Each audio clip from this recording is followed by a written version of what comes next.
Okay, let's try now. Wow. Let's check with the projector. Oh, I mean, is it good now? I can hear you. We turned off the. Okay, so it's working now. Okay. I mean, can you try to speak, Dominic? Yes. Can you hear me? All right. Okay. Good. Okay, it looks like we're ready to go. Sorry for the delay. But now I'll give the floor to Dominic. Okay. Please go ahead. What do you want to do with the timing, Tron? Well, we can certainly, if you're okay with it, we skip the break and Yeah, that might be the easiest. Yes. Yeah. Okay. All right. Hi, everybody. Good morning.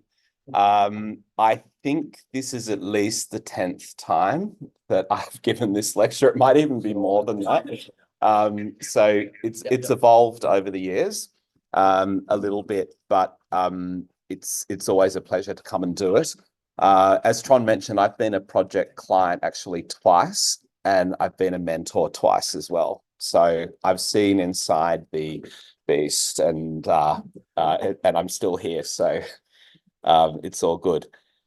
Now, as Tron said very kindly, the market research part is very important.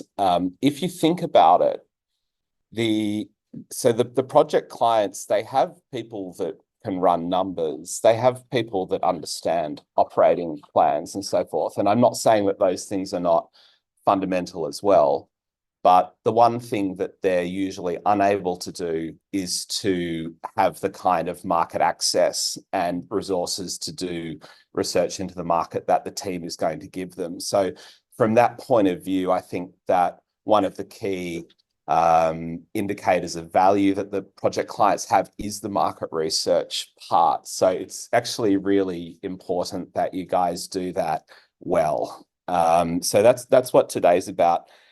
In terms of an agenda, I'm just going to introduce some ideas about market research. What is that whole area about? I'm going to put forward what I think is it may be a little bit too detailed as a framework of inquiry, but then you can choose, within that what you want to focus on. But I think it's helpful to sort of see the whole scope of what you might want to be looking into. We'll look at key methodologies in research that you can use, and we'll take you through a case study, which is, it was my first, when I was a project client for the first time, it was my team and they won the competition. So it's a successful case study. So, and I think in that it's really interesting just to see some of what their outputs are, not just the process, which we'll talk a lot about, but what do you turn that process into? And as I mentioned there, we'll look at the outputs. So for me, I've been in Japan. I've been living in Japan for about 24 years now. I run an independent market research agency.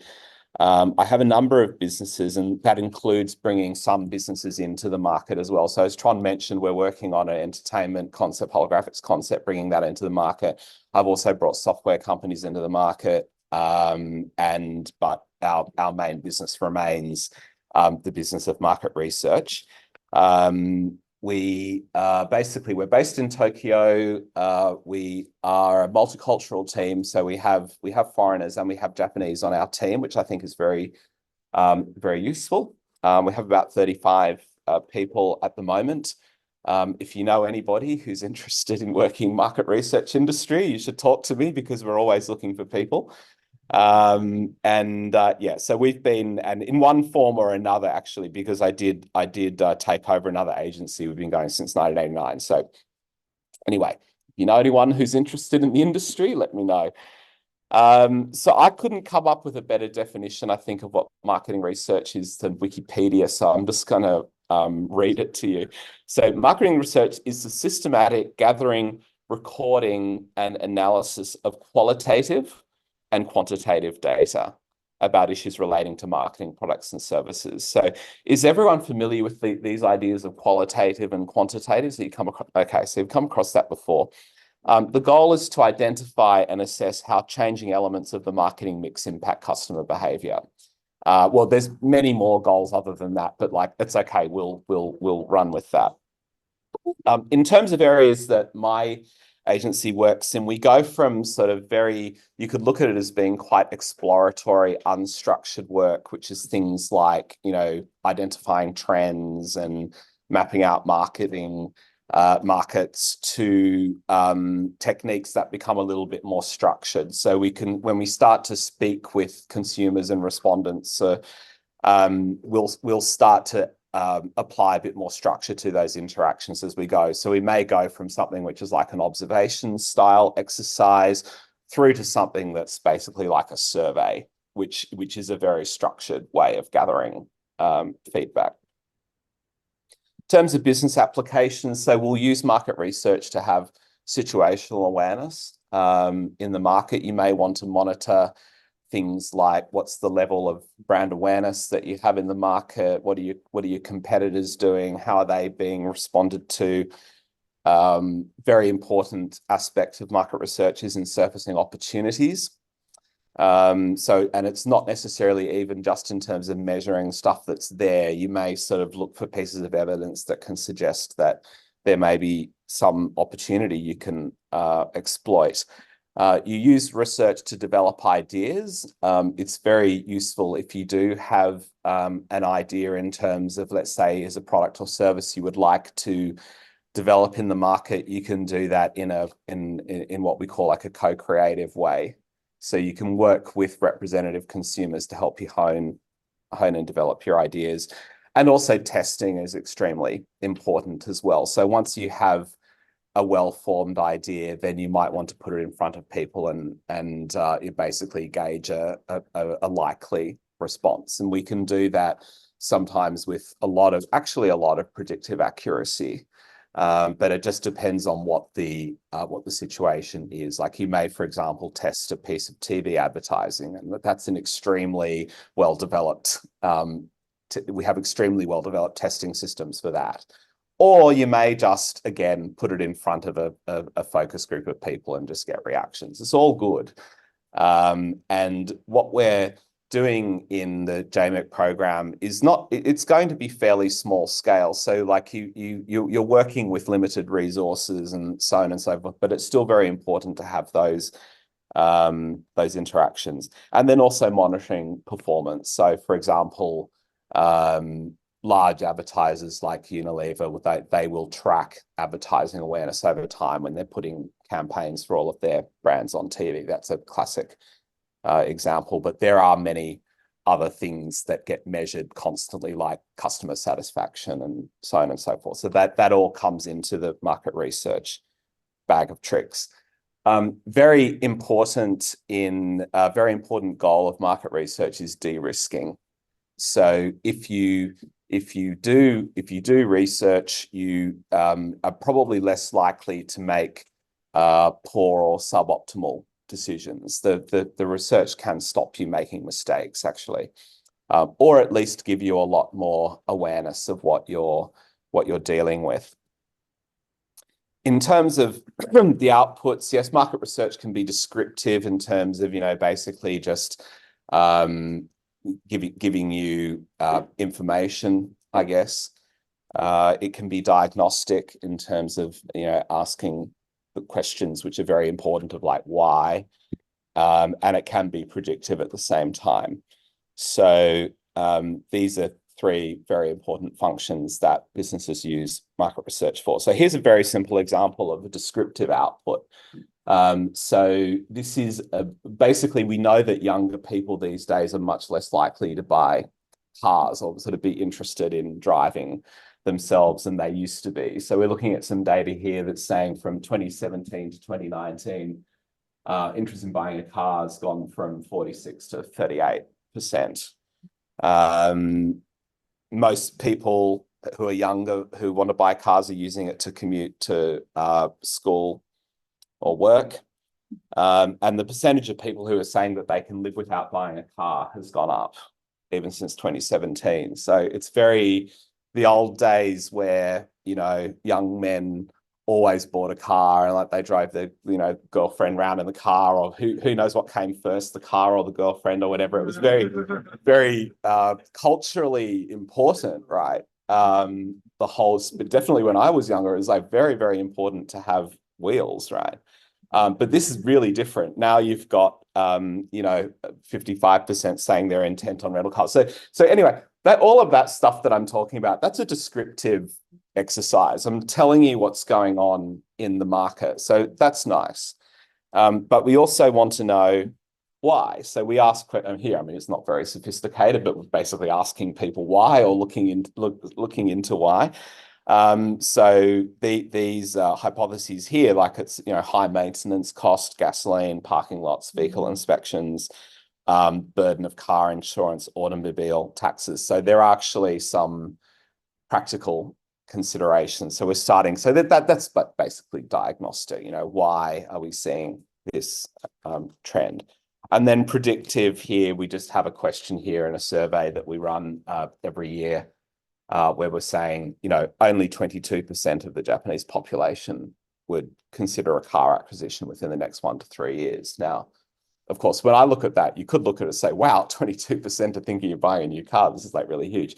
So one of the things that you need to do when you're looking at data like that is you need to put it in context. You think, oh, is that a high number? Is it a low number? Do I have like a reason for saying this is a high or a low number? Because if you are doing surveys, if you end up doing that for your projects, yeah, you're going to have to interpret the results and put it into a form that your client can easily understand.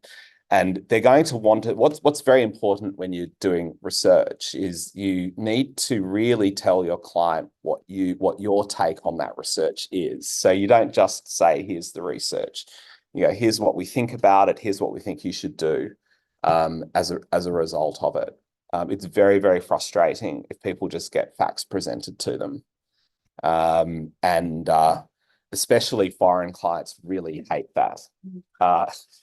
Japanese clients might be a little bit more tolerant to that because there's more of a data focus sometimes with domestic clients, but foreigners expect you to give your point of view and what am I supposed to do with this?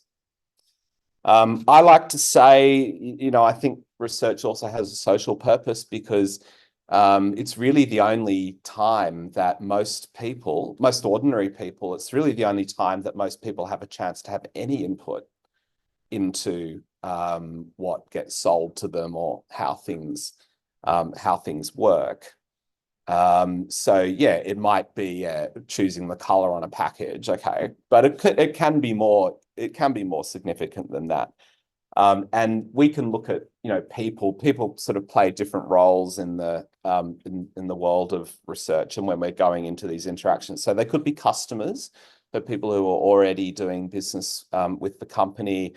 They could be consumers, which of course, consumer's a terrible word, and I have to stop myself using it all the time because every single person is a consumer. So we might as well just call them people.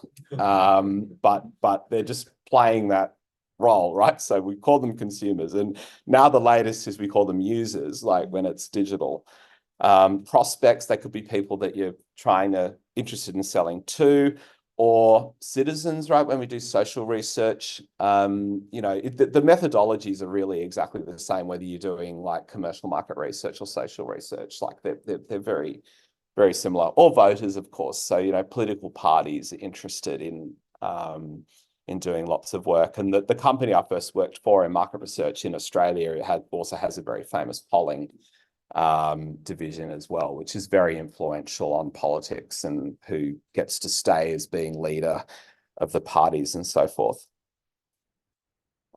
So in a nutshell, in market research, and this is what you will be doing in your projects, right? So we're gathering evidence. You're going to start off going, here, I've been given this task. Now let me just pull together any sort of pieces of evidence of something or, that's going to help me approach the task. Then we go into elicitation methodologies. So if you want to get information from people, consumers, people, buyers, whatever, you have to be able to elicit it. And that there's a little bit of know-how in terms of elicitation. Of course, that's largely what I'll be talking about.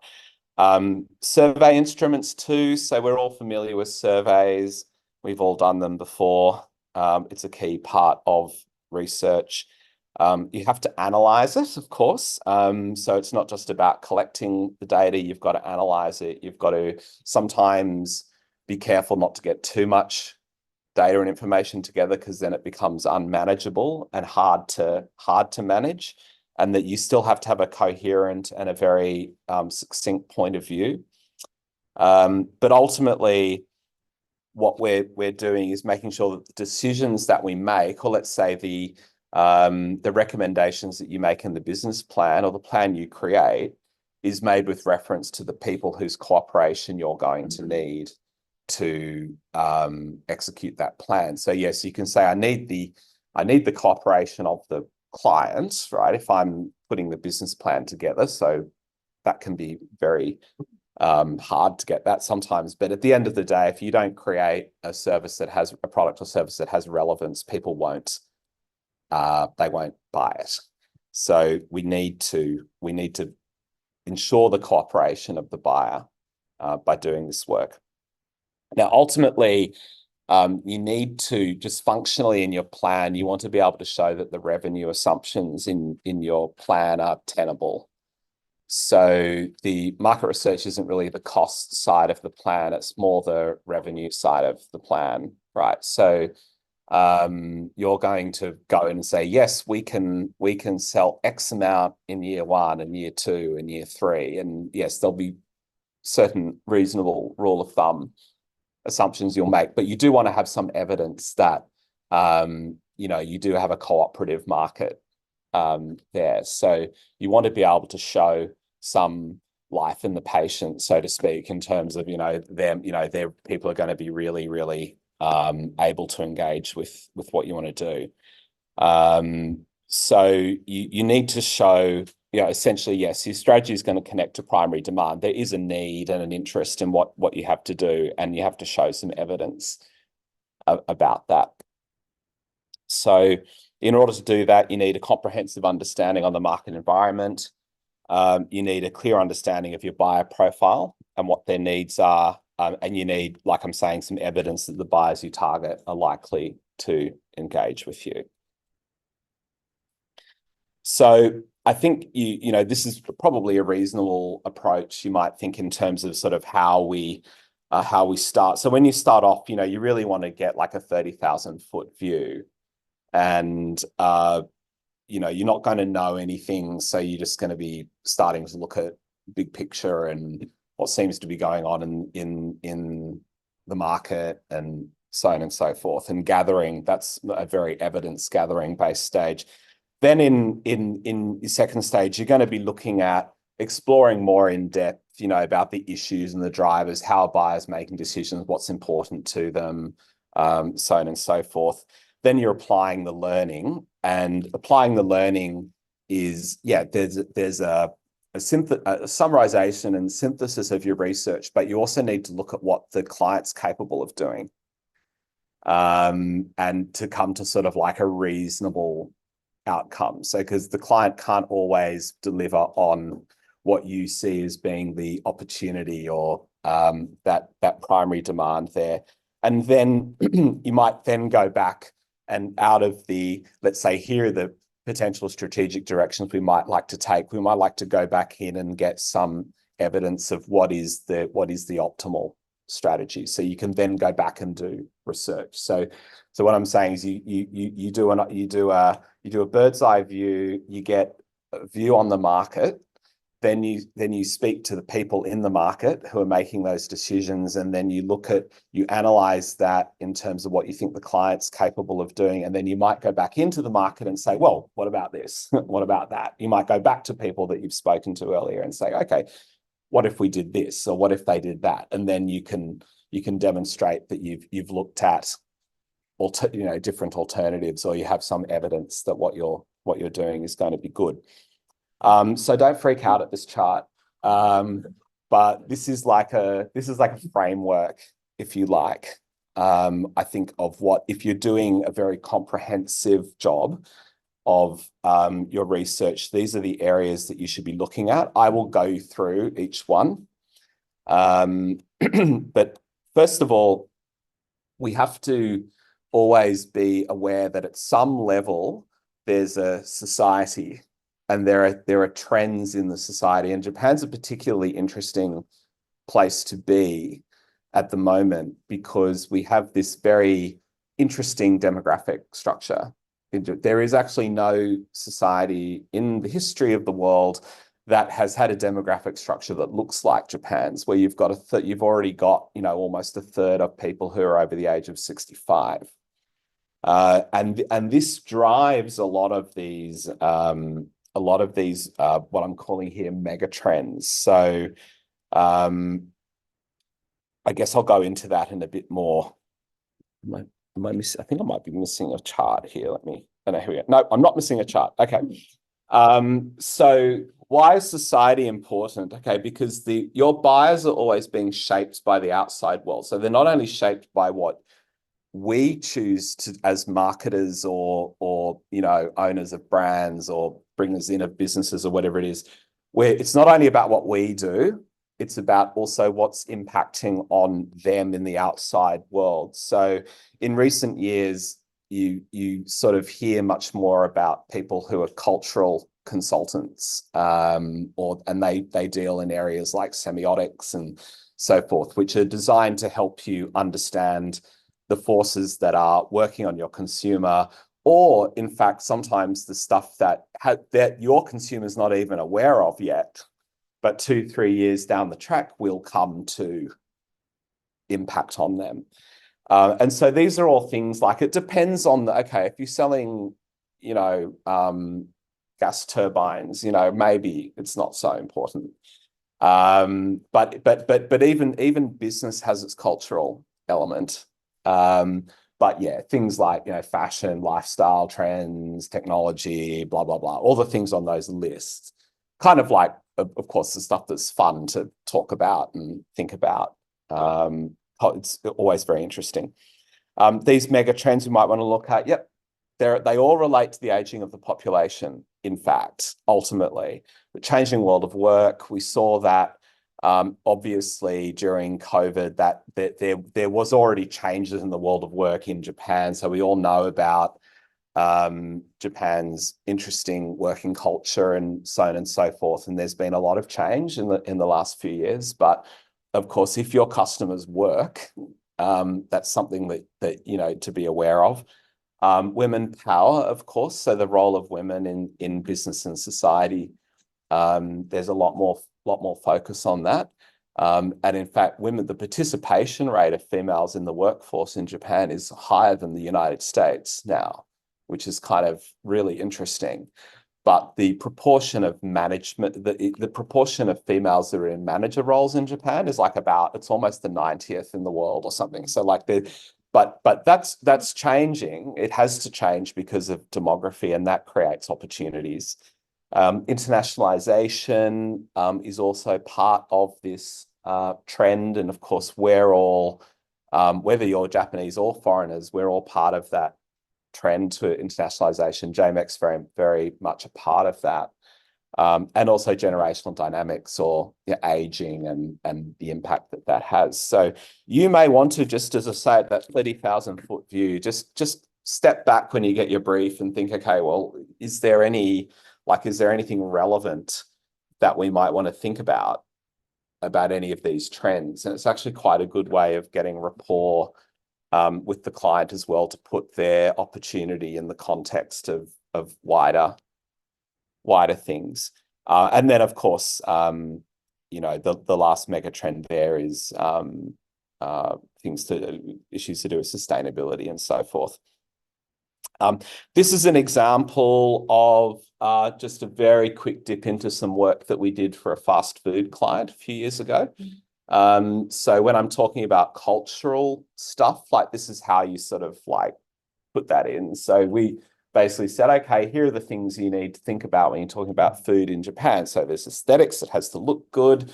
I really hope that our Japanese members will relate to some of this, because we're coming back and saying this is what the culture's about. But yep, the look of the food's really important. Very interesting, because when you deal with food a lot in Japan, like I looked at the client's food photography and I was like, this food looks disgusting. I mean, it was like really interesting. Like food photography in Japan is awesome. Why is it awesome? Because aesthetics is very, very important. Balance is important, right? So this idea of like having, I think it's 5 different dishes or something is like very, very important. So not too much of any one. So when we did work, this is years ago for Australian beef, they wanted to communicate that beef has iron, and so you should eat more beef because it has iron. But like it's such an obvious, like if you're from Australia or probably US or Europe, it's like such an obvious point. It's like you can be deficient in iron, especially if you're a woman. You can eat more beef and you can fix that problem. But it doesn't land. If you're in a culture where balance is very important, why would you go to people and say, yep, it's all about getting a big steak, can you? And like that doesn't work. So purity, yes, presentation, depth, and even gender. And when I saw it, I was like, oh my God, like my team's my team's gone woke. But actually, basically it is true. There are some foods that women eat and there are foods that men eat. And sometimes you can play with that, like the guy with the wrestler who eats dessert and stuff. But like so you can play with that. But yeah, so that's what I mean when I'm talking about culture. So then you go and present that and to a team that knows nothing about the market. Very, very important, because then they start to understand why you're going to say certain things. Right. Then we went into the stores in Tokyo. I had a look around, and we created what we call codes, right? Which is just sort of like these collections of it's based on sort of a semiotic thinking, which is basically like codes and which are sort of elements of cultural or cultural units, you might say. But we looked through, said, yep, there's functionality coming through, there's kawaii, there's craft, there's community connection, there's this new localization stuff. There's like these fantasy constructed worlds, there's lusciousness, there's clean and green. So there are all of these themes that we see already present. Now, we haven't spoken to a single respondent when we do this work. This is just based on observation and analysis of culture and forces and what of course what players in the market are doing, which of course are responding to cultural currents, and they're also creating some of those, and kind of interesting. So that's that kind of overall stuff. The fun stuff is over now. So we've got to get into the category and get very, very detailed on that. So in the category, we want to look at the structure and the parameters of the category, like the definition of the category, if you like. Who are the players? What are the business models in play in the category? What are the product and service offerings? And what are the norms and trends, both among buyers and sellers? So in structure and parameters, we're looking at all of these things, like, as I said, how do we define the category? Because a category can sometimes be defined a little bit differently in this market compared to some other markets. What's how many customers are in the market? What's the value? People will always ask you to size the market, and everyone comes up with, some kind of answer. But the unsatisfactory answer that I think, which is true, it's like most of your clients couldn't even hope to meet the demand that exists in this market. Mm-hmm. So the answer on the size of the market is that it's really big. Like Japan's the 3rd biggest market, so it doesn't matter what it is, it's going to be really big. And that's what you're going to tell them, because it's true. But you also want to look at what's the growth and trajectory in the market as well. Also, like what the history is as well. Like if I keep sort of just on that fast food project, because it's an interesting project, we went back and looked at the history from 1970 of foreign entrants in that quick service area. But of course, Japan probably invented home delivery, and so if you go back for far enough, there's nothing new under the sun. But it is useful to see the history. How did we get to where we are now? What's the culture around the category, and what are those foundational themes? And also importantly, what is the regulatory environment? Because it can be, some things are actually less hard in Japan, interestingly, like in things like skincare. The regulations can be less tough, contrary to what people may think. But there are always these regulatory contours that you need to be aware of, and you need to think about them, and you may need to sort of build that stage of regulatory appraisal into your plan. So then we need to look at the channel architecture. So the channel is extremely important, and it may work differently in Japan to what the client's used to in their home market. So these are things like, how do products and services get distributed? Who are the players and the influencers? Like, who are the main distributors? And what are the trends around that? And are you wanting to go around the distribution structure that's in place, or do you want to play with, or do you want to play into that? But you could have a really good business just being as a consultant doing relationship rescue with foreign companies and their distributors here. So the choice of who you're going to have as your distributor is like so profound to your outcome in the market and the way that you feel about it. And there can be different motives on the part of distributors to do a deal with you or not do a deal with you, so on and so forth. So the channel bit's really important. In terms of the players, who are your competitors, domestic, international? Who are your category stakeholders? Are there trade unions in the mix, consumer groups, environmental groups? And in terms of government, the lawmakers and the bureaucrats, like how does that work, especially if you want to sort of impact on some of that regulatory stuff? In terms of business models, what are the sources of revenue? What are the channels? Who are the suppliers? How does procurement look like it works? Cost structures, all of that kind of stuff. Very, very, very, very important. That's a very, very basic stuff that the clients are going to need to know, and you need to know. And I also like the examination of case studies as well. So look at other businesses in that category or adjacent categories that have come in, and what worked, what didn't work. I think this is all self-explanatory. In terms of norms and trends, then we can look at the buyers. Again, this is before we're talking to people, but let's just look at sort of stuff that we know. Sometimes it's a little bit of common sense around stuff as well. So especially the Japanese members in your team are going to have a very good idea of what is common sense, right? Common sense is real. That idea of common sense is like really important.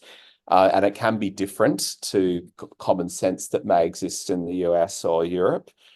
But what are those sort of foundational consumer themes?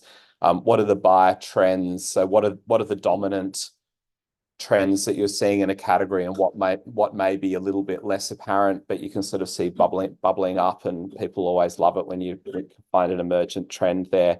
And then just broadly speaking, buyer segments, and can you just map out at a very broad level, this segment needs this and that segment needs that. And I'll talk a little bit more about segments, but you can, even without doing any primary work, you can have an idea often of what buyer segments are. Like you may have, like if it's tourist products, you have international tourists and you have domestic tourists. Like they're both segments. In terms of the sellers, as I mentioned, you may want to look at the history of the category, but also look at the histories of the companies. Look at what partnerships and collaborations they have. Look at what marketing innovations or product and marketing innovations are there, and also how are these companies engaging in society as well. Because your local your local providers, they do have the benefit, of course, of being part of the fabric of society. So how do you intend to also be engaged, I think can be important too. So in order to get at all of that stuff, we do what we call secondary research or desk research. This is stuff that people have gathered in the past, and it's been published in reports and publications, even in articles that you see in business media and so forth. You'll see quotes from reports or people. So you can even just look at the printed published media, right? And pull ideas of where you can get, other sources of information. So it's a very kind of like, investigative kind of part when you're doing desk research, like evidence gathering, right, is another way of thinking of it. Sometimes there's like a lot of really, really interesting stuff that people have done in the past, and you can find it in reports or online. But of course, the issue always is that the people who did that research, they had their objective in mind, so they don't necessarily have your objective in mind. So it's rarely going to answer exactly what your question is, but sometimes you can get lucky. It can be hard to find free stuff. And that is also up to date. So, when you're looking at secondary sources, you may be looking at stuff that's at least 5 years old. That just is what it is. I talked about sizing the market. That's always difficult. No, sometimes you'll get someone will write, yep, this is a X, billion yen market, but that can be tough. Kind of things that we can learn. It's all the stuff that I was actually talking about earlier, like all of that sort of category learning stuff that you need. That can very often be drawn from secondary sources. As I said, secondary research may provide the answer without you having to do any further research. So that's great. It can help you understand, clarify, or redefine your research problem. So you can, even after gathering some sources together, you can get together and talk about it. What do you think that means for your project? It can help you to form some hypotheses to test in primary research. It can help you design your research as well. It can alert you to unforeseen problems or issues. You may find out, for example, that there is some like really big regulatory barrier, or, a big player tried what the client wants to do and failed, or, stuff like that. But it builds good background and credibility for research proposals and reports. So you can use it as, hit background, scene setting, as I'm saying, 30,000 foot views, hypotheses, blah, blah, blah. Where can you get it from? Well, like Google, of course. But the client may also have sources they can point you towards. But, even accounting records sometimes, sales reports, customer file surveys, complaint files, previous market research. You might be able to get hold of some of, if the client's done some work before. But all of these sources here, so government, the Japanese Bureau of Statistics, industry associations, trade associations can sometimes be very helpful and very kind and helpful if you approach them well. Trade journals, newspapers, you may find even some commercial research organizations. In many categories, there are companies like Euromonitor that put together very detailed but like you might have to pay $20,000 or $30,000 for a report like that. So sometimes the client will have it. Directories, syndicated research, universities, MPOs, so all of this stuff. So basically anywhere. Also, I think we could probably pop this into a conversation about secondary is observation. So if it is especially a consumer related product, it is probably not a bad idea to actually observe, go into, if it's an insurance product, then go to the Hoken no Madoguchi and see how that works. And it's cool. And you get these, often it's a little bit getting a little bit of inspiration too, or picking up on something you hadn't thought of before, and that kind of helps you understand more about what you need to know about. Variables that you need to be aware of in secondary research are the modalities. So, you know, is it feet or meters? Is it yen or dollars? You know, what was the exchange rate then versus now? Because like that's significantly different. What's the definition of those key variables in the categories used? I mentioned recency. That can be an issue with desk research. So but sometimes even older stuff can be kind of useful. But you just need to be aware of whether that has any impact on its usefulness. Dependability, so credibility and reputation is important. So you'll sometimes see surveys quoted online, but you do need to think about, well, was it a proper scientific poll, or was it just, you know, some kind of self-selected survey that, you know, pretty dodgy. You might want to look for some triangulation as well. There was a very, very overused statistic that was popular about 10, 15 years ago in Tokyo that said that 90% of Japanese females aged between 25 and 30 or something owned a Louis Vuitton bag. And it got like, I know it seemed that way, but it got repeated and repeated and repeated and repeated. I mean, I'm not really quite sure what the source was, but it just kept on getting repeated. So you really want to look at the accuracy of that. And if it sounds crazy, it could be wrong. And you know, looking for some triangulation is not a bad idea as well. And then, as I was saying before, look at the methodology. You know, like, does it really seem like it's legitimate or not? So watch outs. Yep, some of that data can be irrelevant, can be inaccurate, can be insufficient, and you can get inundated. Like you know, some categories is like that you may work on. It's so hard to find any data at all. You can have like the opposite problem. But other ones, there's just so much that, you know, you could be overwhelmed. So you will have challenges finding the information you need. So you've just got to keep working on it.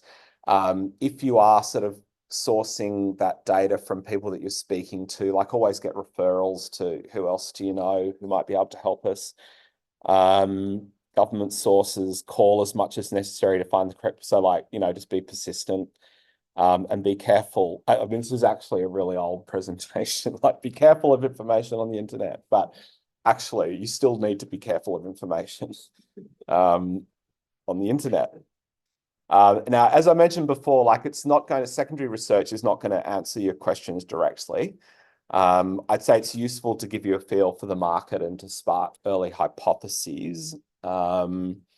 So, like, here's an example of a hypothesis, right? So the biggest opportunity right now for airlines is in the low-cost Asian resort destination market. So that's just like a hypothesis. We looked at the market. This is what we think might be going on.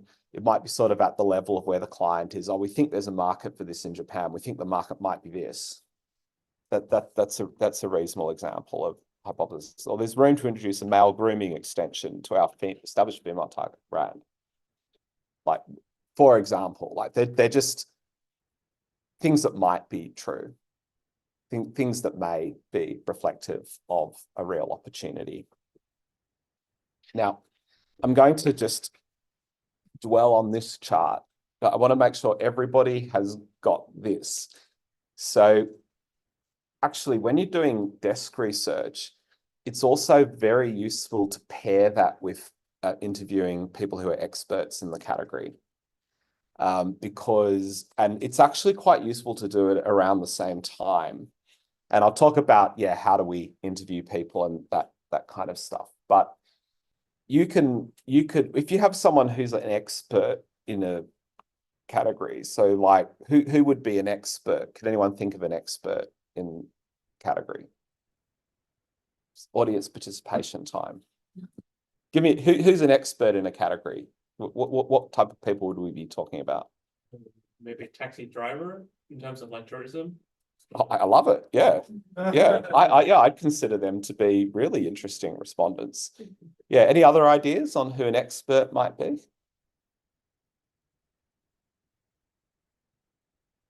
fan groups? Yep. Yep. And even influencers as well on social media. So these days on some projects, we look up people on Instagram and chase them and, who's running the car club or, what have you. Journalists can be good as well, because they're spending a lot of time, writing about the category. Retired elder statesmen, whatever. So it's sort of like how, or you can, for example, you can go online. Okay, has there been a conference about this category? Who spoke at the conference? That's a great one. And then you Google them and get their contact details. Sometimes they don't only always have to be in Japan as well. Sometimes there's learning that you can get from talking to people overseas as well as part of that. But when you've got the experts, you can say to them, oh, okay, well, because you don't want to sit them down and say, oh, tell me everything you know about fast food, or you say, oh, well, I saw this statistic that, people are increasingly health conscious and blah, blah, blah. Like, what do you think about that? So you can have a higher quality conversation with an expert if you've actually already done some of that work.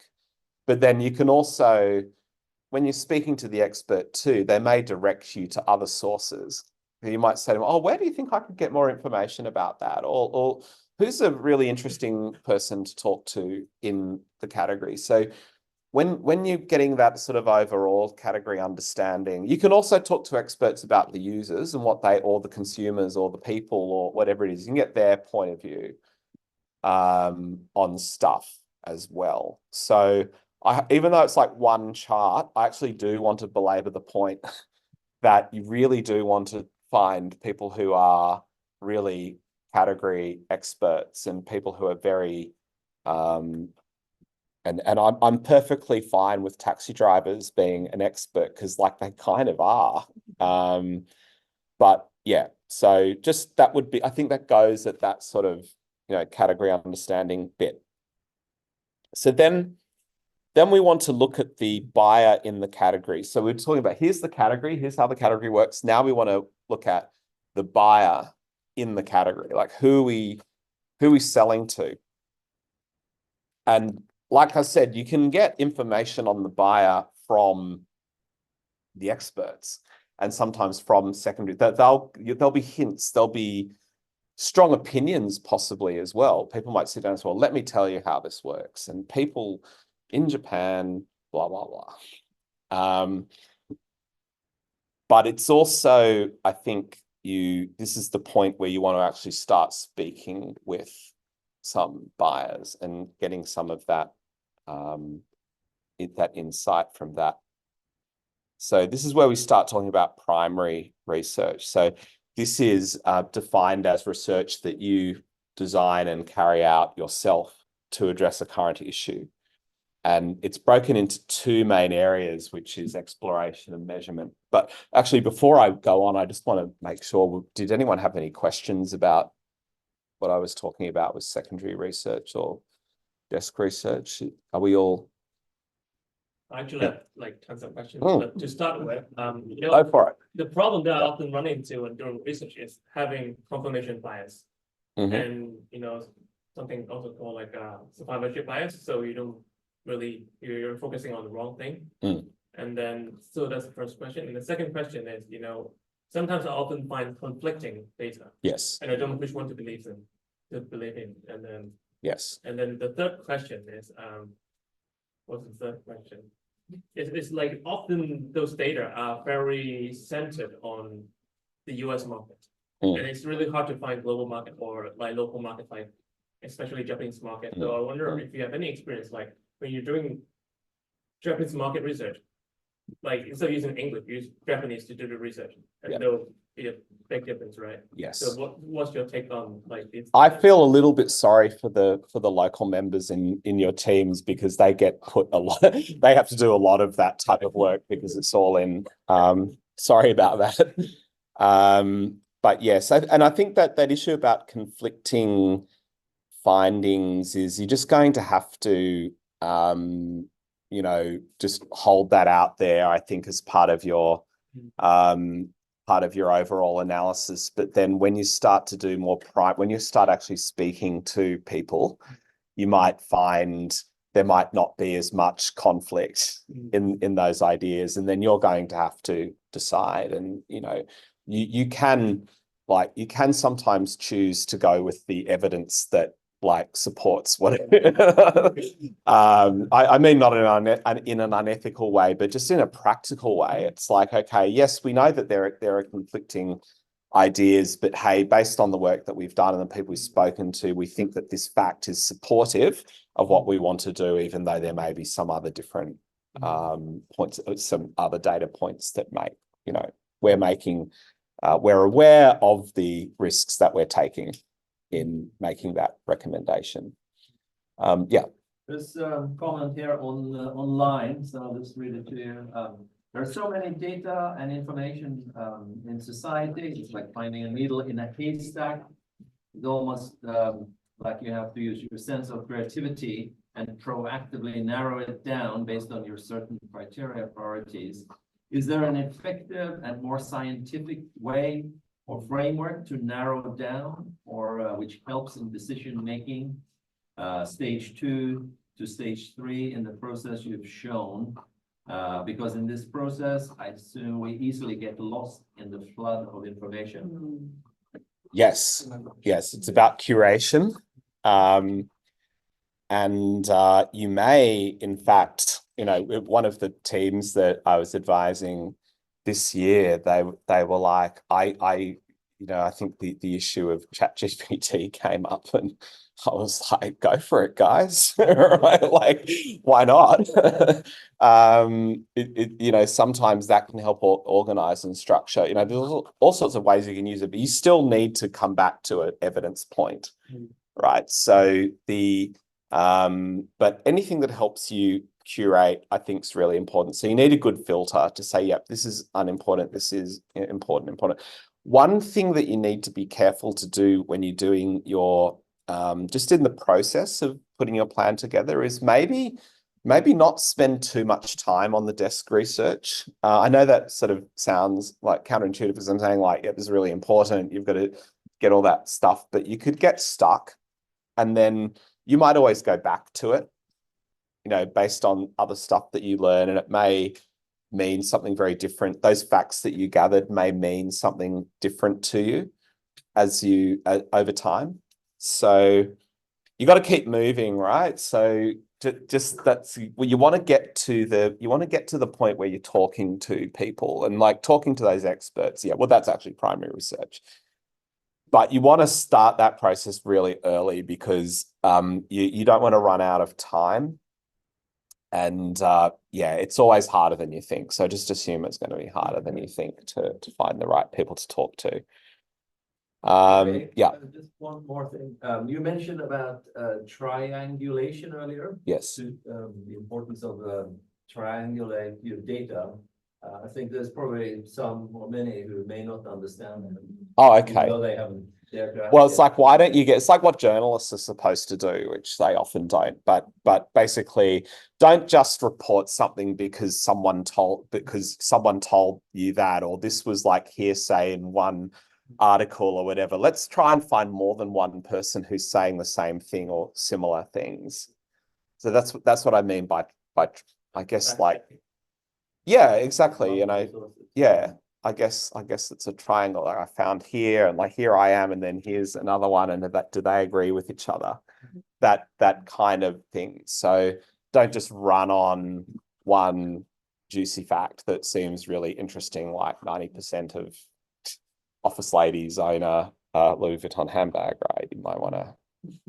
Although with that one, many people are saying the same thing, but you know what I mean. It's just do your health checks and get your confirmations and so forth. Maybe if more than one source says it, and different sources say different things too. And anyway, you make your mind up, right? So any other questions? Sorry, about the secondary. Yeah, it's pretty straightforward. But you'll want to get stuck into it pretty early. And so exploration is needed when you need to know in detail how the consumer or the buyer in a category makes decisions. So like what are their criteria? When do they become aware that they need what it is that you're selling? How does that work? Exploratory research usually consists of what we call qualitative methods of inquiry. So these are examples of what we call qualitative research. So these are people in my firm who are doing what we call a focus group. Right? It's a group discussion around a table, or we might go out into the street and ask people, or it can be done one-on-one as well. Now, so we call qualitative, if I say qual, it's like short for qualitative, it's respondent-led. So they are pulling, if you're doing it properly, like they're pulling you into their world. This is very different intellectually to what you're doing with like secondary research, where you're looking at facts. Qual is all about going into their system. So it's a little bit like if people studied microeconomics and macroeconomics, right? So qual is like a micro view. It's like, how does an individual unit make a decision? Not how does the market behave? How does the individual unit work? That's what you're learning about. That'll help you do a whole lot of things like understanding how you should talk to them, what you should be selling to them, all of this kind of stuff. Really, qualitative research is just talking and listening. It's in a semi-structured manner, and the analysis is intuitively based.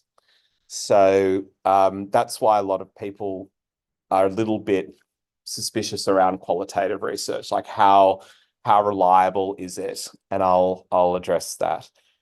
Usually the discussion is controlled using a discussion guide, and the process is recorded for later reference. So I'm a fan of just talking to people, like, so you can have like when you have less structured conversations with people, you learn more.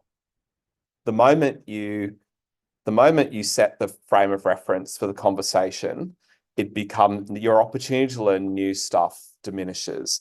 However, you still need to have some structure, because otherwise you have too much information. And as you go on through the process, you become more and more kind of laser focused on what's the answer to the question I'm looking for? Is it yes or no?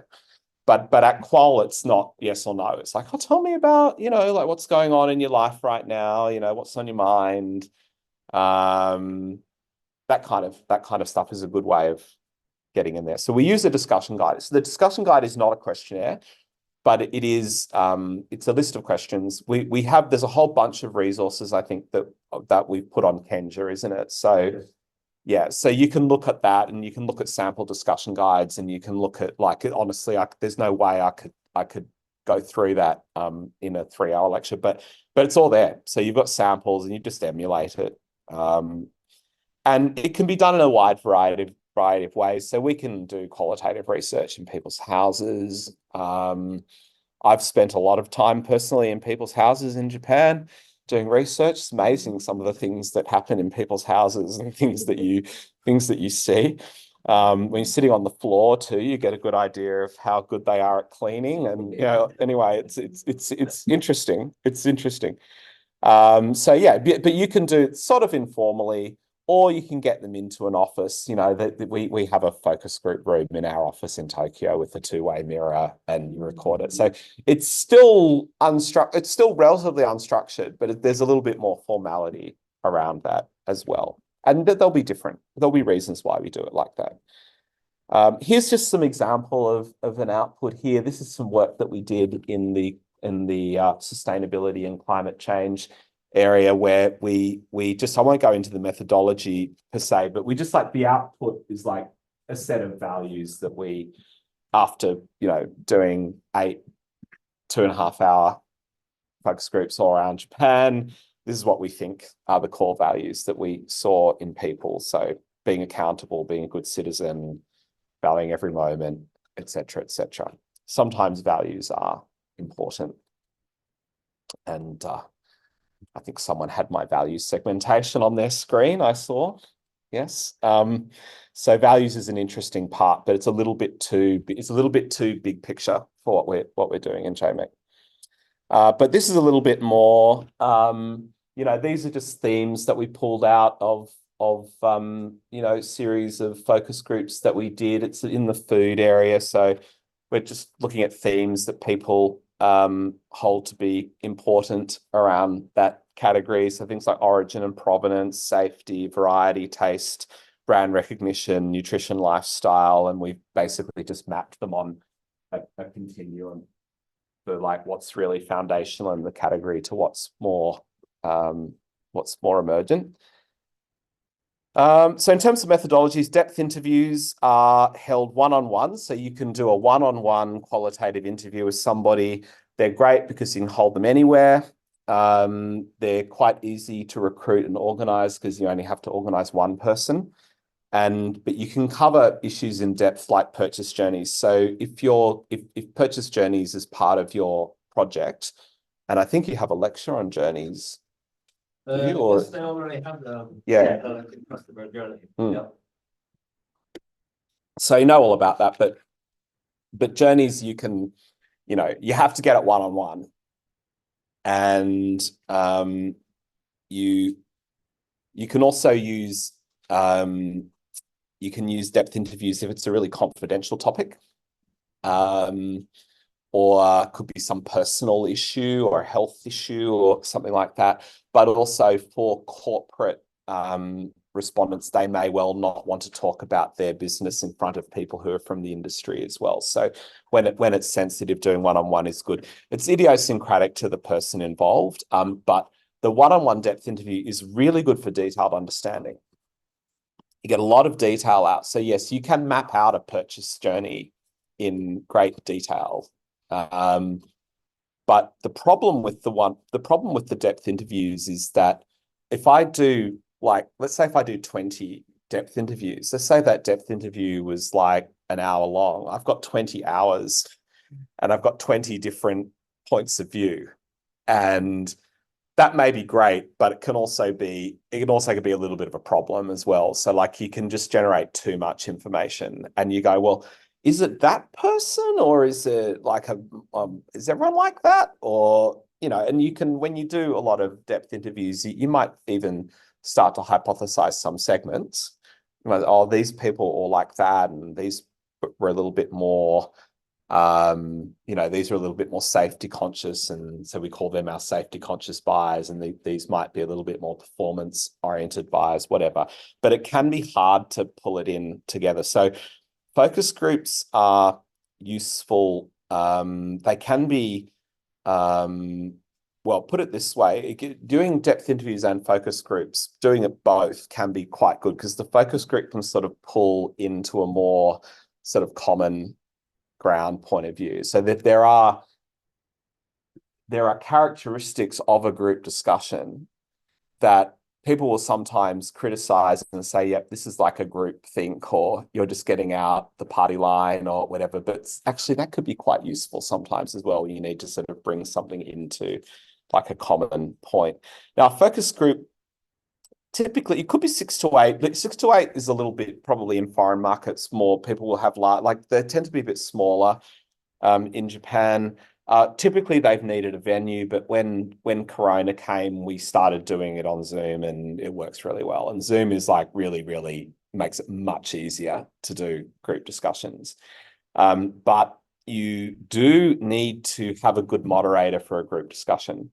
So if you're not used to doing it on Zoom can also be problematic because you don't have the same rapport that you may have face to face. And it's very important that when you do a group discussion that people do feel comfortable, because unless and until they feel comfortable, they're not going to share freely. And the moderator is a big part of that.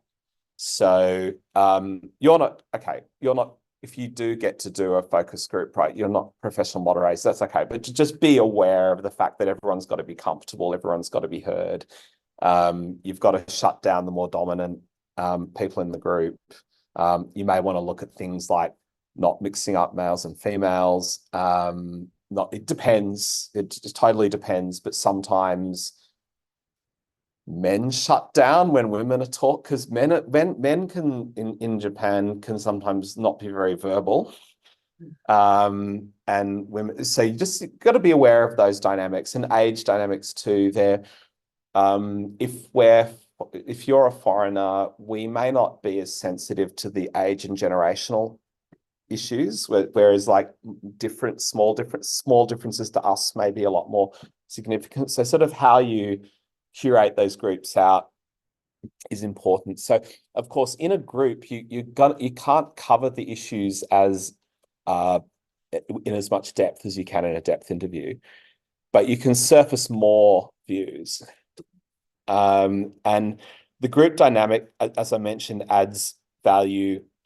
You're sort of going to get more the generally accepted point of view in the group. And that's okay. You just need to be aware that there's a group dynamic there, but that if you're marketing to groups of people, that you might want to know that.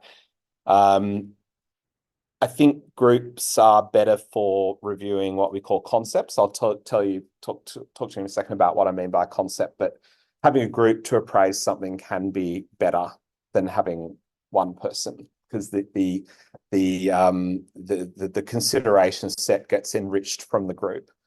But then when you finally test something, you might want to go back to individuals as well. So it's kind of like that. There's another qualitative methodology that is increasingly used called ethnography, and ethnography has, in its purest form, it's a pure form of observation. You want to get to the point where people are unaware that they're being observed, or they sort of forget that they're being observed. We do a little bit more sort of hybrid. It is like it's a depth interview with an observed component. And this will be things, like I've been on interviews where people cook the dinner, or they make vegetables and they serve it to you and we eat it, and that kind of stuff. That's immersive stuff.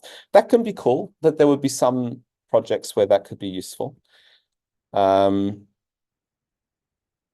want to see how people live in their environment, whether it's home or work, or we might even go around and go shopping with them in the local neighborhood. We may do community activities with them, but we just want to get closer to that sort of more realistic situation, and it gives you content and triggers for conversation, which can be useful. Usability testing, if it's a digital thing as well, we can do that one-on-one or in groups. So in summary, we're using qualitative research to explore how buyers make decisions in your category and surface what's important to them. What are the basic rational and emotional reactions people have to the category and to your ideas, and how your buyers would position you among the alternatives. So do we have any questions about anything that, yeah?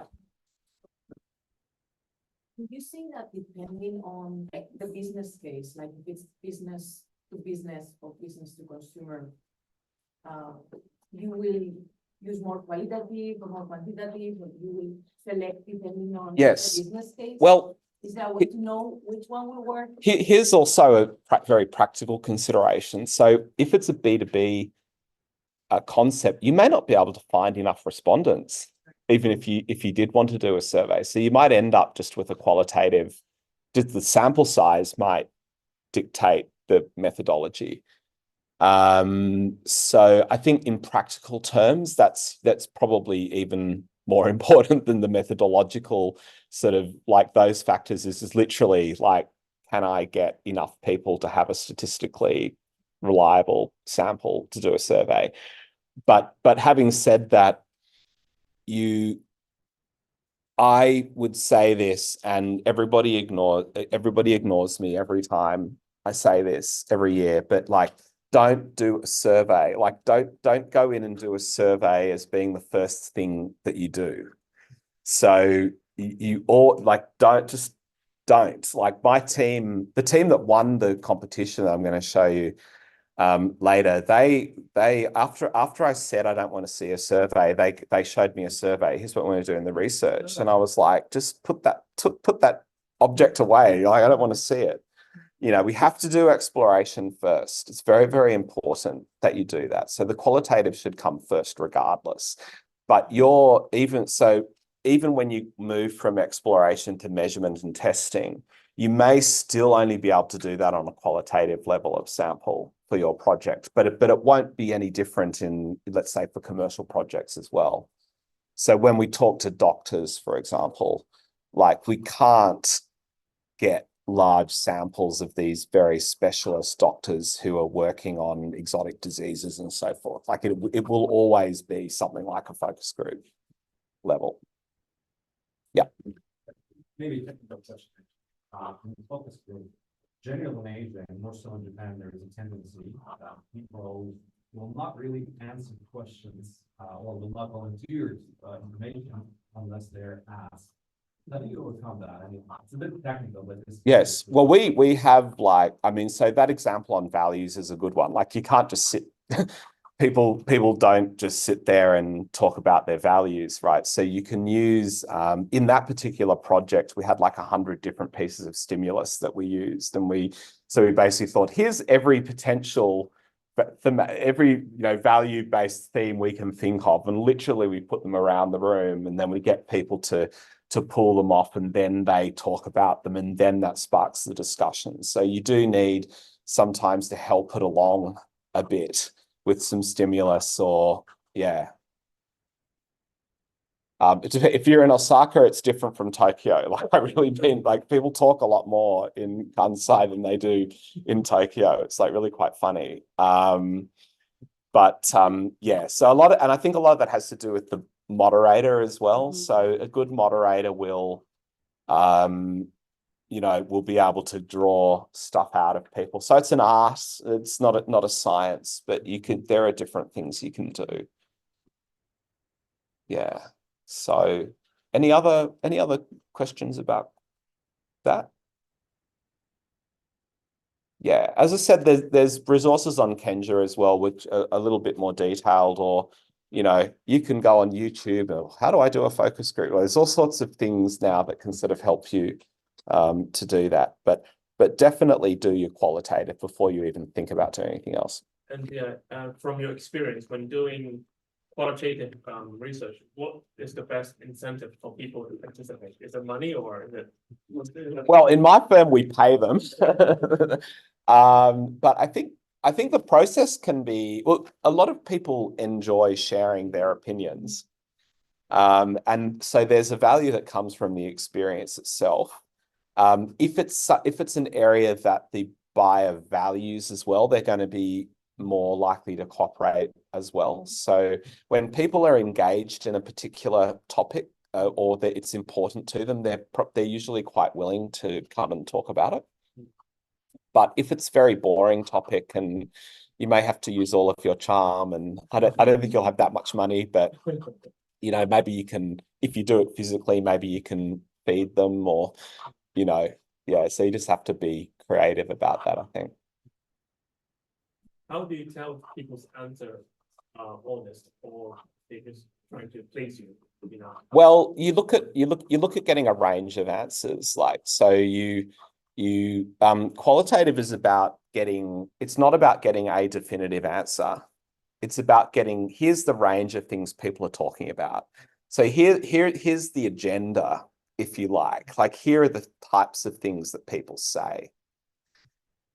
If you don't think people are being honest with you, I also am a strong believer that we should have, whenever we're doing, I mean, it's kind of obvious that you'd have Japanese people observing focus groups and conducting them. But I think also, if as a foreigner, I can't tell when people are lying or when people are being just polite. And I'm always thinking, are they just saying that? Are they just saying that? But But again, they might just be saying that, but that's okay. You can, that they might just be saying that, and then let's take that piece of information and see if we can sort of unpack it a bit further, or, you know, or maybe if you're a really good moderator, you can say something like, "Are you just saying that?" Or, you know, one thing you can do sometimes is ask people a question and get them to write it down, the answer, and then get them to share their answers. So so one respondent's answer is not modified by what they heard the other person say. So you can get people to write things down as well. But all of that stuff, you know, I mean, I'd love to talk to you all day about it, but what you can also look, as I said, look at some of these, like, so many interesting resources now to address those sorts of topics, but that's very down to the moderator skill, and also recruiting the right respondents as well. So it's like very, very important to get the right respondents in a group. And how do you make sure you have the correct range of people in terms of, you know, gender, race, you know, different ethnicity, you know? Yeah, well, this may be something that we talk about when you, because like I do support during the process. So you might come and say, "Here's what I want to do, Dom, in my thing." And I go, "Oh, yep, okay, that looks interesting," or "No, age range is too wide," or but you, generally speaking, in a focus group setting, you want to have people that are relatively similar to each other, in that you don't want the dynamic to cause a problem. So males can be domineering, or like, you know, there could be a gender issue there where people will, if both genders are in the group, that may lead to less sharing. You just need to think about, depends what the topic is too. You know, things like credit cards is a good example. Like when what people say when they're, you know, if it's just a group of guys on credit cards and, you know, they're talking about their secret accounts and, you know, or spending or whatever, and, you know, what people, or the housewives who are saying, you know, like, "I'm the happiest I've ever been because I don't have to see my husband much and the children are gone," and, you know, so they don't feel like they're being judged. Just a tip: the happiest people in the world are 50-something Japanese females. Because it's still many years away that they have to see their husband every day. So yeah, stuff like that, you know, like if there's you know, if there's something that just makes you less likely, you don't want the answers to be socialized so much, but you can't avoid it, but you're trying to be aware of that. Yeah. Because I think like a lot of what you talked about, you know, it's kind of this, reminded me of this idea of the Tatema and the Honne distinction, right? Sort of the public phrase and the public opinion you're supposed to express on ideas. Yes. And then your private behavior, which is often maybe quite different from. That's right. Yeah. Yeah, absolutely. And there's the social pressure, but then there's also a lot of those things you had about the meta trends, or I mean the mega trends that you had. It seems to be, a lot of it seems to be sort of top down, government level discourse, Hokusaika, right? The internationalization, women empowerment, and a lot of these things seem also to be, you know, people with their sort of correct opinion that you're supposed to express, and then, but then very often the reality is business as usual, right? Yes. So well, when you determine a conflict like that between what the people are supposed to say and what they do say and whatever, why don't you challenge them and say, "I know, like, government's talking about this, but things like internationalization, like they hit home when you go down to the convenience store and it's a non-Japanese person serving you." That's how most people start to realize, "Oh, okay, there are immigrants in Japan. You know, I had heard about it on the news," and you know, but now I'm, you know, so you can ask questions like, "Oh, tell me, you know, how does that?" We've heard a lot about in the media about this particular issue, but is there any experience that you've had where that touches you? So I think it's okay to we're always dealing with socially acceptable discourse, but you can probe a little bit, or you can even say, "Yep, we did the groups and we think these people were not saying what they really thought." So And what we, yeah. in your experience, do you feel like you often have to go sort of digging to get to the truth? or to You get- need it like in real life, you just need a really good moderator who can make people feel comfortable. And so how you start the discussion is very important. Even before you start the discussion, like just making people feel comfortable. This is a safe space we're going to talk about, and then if the people in the group are well matched, then they'll share stuff and they'll go, oh yeah, that happened to me as well. And I hate it when my husband does this. And, so you can get some really good surprising stuff as well. And if it's a well done focus group, it won't be just like a very tate-mai style thing. So if you do get to doing a focus group, then choose someone in your team who you think can build rapport. That's important. But it is also important one-on-one as well. So if I'm going to sit down and have an interview with you about incontinence or some kind of really embarrassing topic, and we've done those projects. Are they someone who's empathetic and kind and all of that? A good question. Do you conduct these focus groups in online? Yes, you can. Or Yes. in one-on-one? What's the difference between this real face-to-face? Well, you can probably imagine what the imagine difference that. is. They're when it's done online, it's a little bit more information driven. But it works pretty well online too, actually, and that may be practical, but in-person dynamic gives you a slightly different dynamic. It can and those in-person dynamics can prompt different things to be said, and it can prompt sort of wider stuff. But online's okay. It's a little bit less emotionally the rapport's a little bit sort of less there, and it could be a little bit less fun in a sense, or people feel a little bit less of a rapport with the people that they're with. So that can affect that. But generally speaking, it still works quite well. So all right, well, moving along. We mentioned about journey maps, so I'm not going to talk about that because you've probably done a lot of work on that. But this is just an example of a purchase journey for dog food, and we took these out of interviews. So we're looking at the triggers, the consideration factors, the purchase, and then what happens after. So you can pull that out of I'm assuming that's what the journey mapper would have told you. Sit down with people. We can also use qualitative research to hypothesize segments and personas. So are people familiar with that terminology of segments? Have you heard of segments before? Okay, so segments they're theorized groups of buyers that share more in common with each other in their needs, attitudes, and behavior than other groups. So we might say young men are a segment in the auto market. Elderly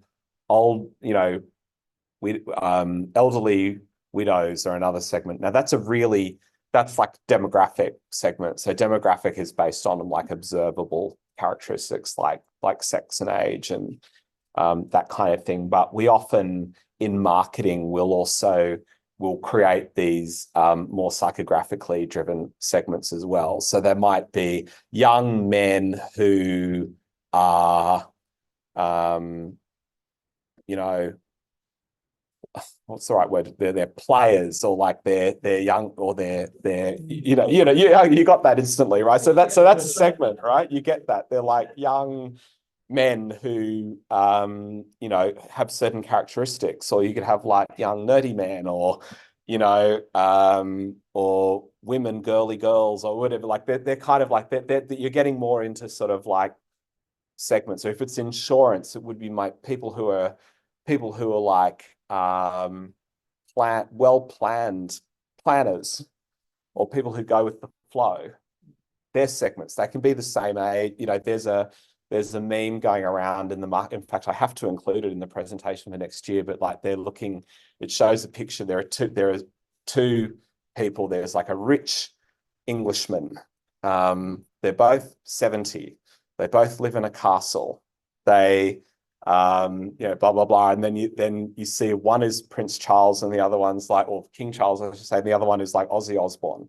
Right. So on the observables, they're exactly the same, but they're actually quite different. So that's what when we talk about psychographic segmentation. You can say, for example, like people, yes, to buy a Maserati or a Tesla, you have to be of a certain, generally speaking, you'd be a certain socioeconomic level, but you know, what type of person buys a Tesla versus who buys a Maserati? Like that's sort of getting to those sort of those non-demographic segmentation things. But you know, you may not need to get that deep. You know, the most obvious segmentation is a male versus female segmentation, or a foreigner versus Japanese segment. You know, they're both legitimate segments. Who's heard the word personas before? Okay. Personas are like these pen portraits that you make. They're like it's a hypothetical one person. But it helps our understanding, and you can get into like really very theoretical discussions with clients on personas, and does this person really exist? And you know, why is she like that? And segment, and you know, whatever. I'd say be confident about, you know, your segments and personas that you make if you've got, you know, some good evidence for them, because segments don't really exist. Like there's no, they're just ways that we understand different needs and how to address them. But like this is a persona, right? So Nishigawa-san, the dog food chef. So she's like really obsessed. Like she cooks the meal for the dog. She does meal prep, and you know, she's really obsessed with her dog. And then here's Takeshi-san, who's like, you know, he's like doesn't have time to do all that stuff, but he still wants to make sure that the dog has, you know, what they want. So is there really someone called Nishigawa-san who's exactly like that? I don't know, maybe, but you know, maybe not. But it just helps when you're creating advertising and marketing, or when you're trying to get the client to think about who their buyer is. Sometimes showing them one person is just a great way of doing that. Yeah. The role of the dog. Yeah. No, like, yeah. I mean, like I have two dogs. They're my children. Although I don't do that stuff. I think I'm more like Takeshi-san. I'm like, but it can just be so helpful just to understand like, why are you saying we should advertise to people this way, or why we should use these channels, or you know, that can be really useful. So qual, we're not measuring or predicting. As I said before, it's the range of views that we want to surface, and then you're going to have a so much better set of hypotheses when you've done your qualitative research than when you did your secondary research. So I think you're getting to sort of higher quality hypotheses over time. So general pointers on doing it: let the respondent tell their story in their own terms. The discussion guide, you don't have to stick to it. It's a prompt just to help you understand what you need to cover. In fact, you know, it's probably better if you just memorize the areas that you want to talk about. You need to be really careful on timing, because if you go over that, because like people are not going to sit down with you for more than a certain period of time. So you have to be efficient in going through your guide, and you need to practice it, ideally, like do a pilot. So your challenges are, it can still be difficult to interpret. It's like you might go, oh God, you know, like I just, you know, we talked to so many people and they said so many different things. But of course, what you're looking for is when people start to say the same things over and over again. And sometimes on projects, it will feel like you can complete their sentence. That's great if you get to that point. It can lack reliability though, which just means that if I recruit one focus group, maybe when I recruit another focus group, they may say something quite different. So reliability is the ability to repeat the result. But as I say, it's exploratory. So if you have a different result, you just have more to work with. Interpretations, I might see something quite different in a group than what you do. But the findings, what we end up saying was the outcome of the group is actually determined by you. So that can be misleading if it's not reasonably formulated, or lazy researchers might just, say, this is what I want to say, and just fit all the evidence into what they want to say. So it can be sometimes a little bit not quite solid, but that's qual. So yeah, so there's stuff on Kenja again. So any before we move on, any other questions about any of that? Yeah.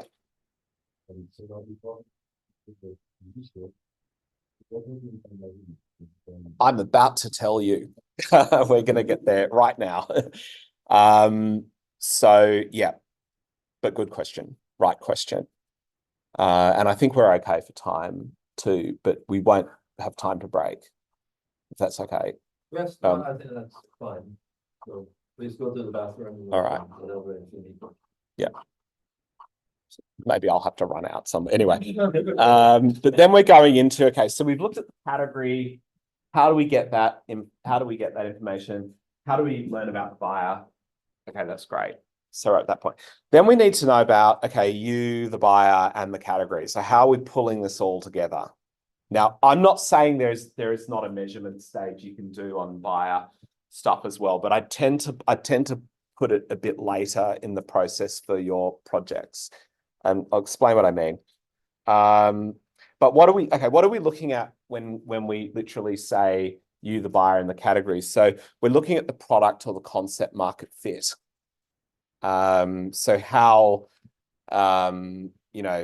how well adapted in its current form is your concept, or what you want to do to the buyer in this market.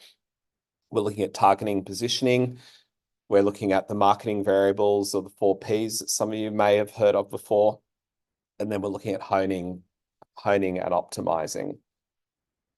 So I'll start with concept evaluation. So a concept, like, it's a bit jargony when I talk about a concept, but a concept is a detailed descriptive summary of what you want to do in the market, written from the customer's viewpoint. And we use it to gauge the overall buyer response in terms of their interest in it, and then moving from a broad to specific behavioral predictions. So we normally say, how interesting is this idea for a new hotel in Shizuoka? And then how likely are you to visit the said hotel in Shizuoka, said resort, or whatever it is. And then diagnostics as well. So why? So it's very simple, but at some point you're going to want to put some summary down of what it is that you want to present to the market, put in the market. You want to put it down in a succinct statement to someone and say, what do you think about that?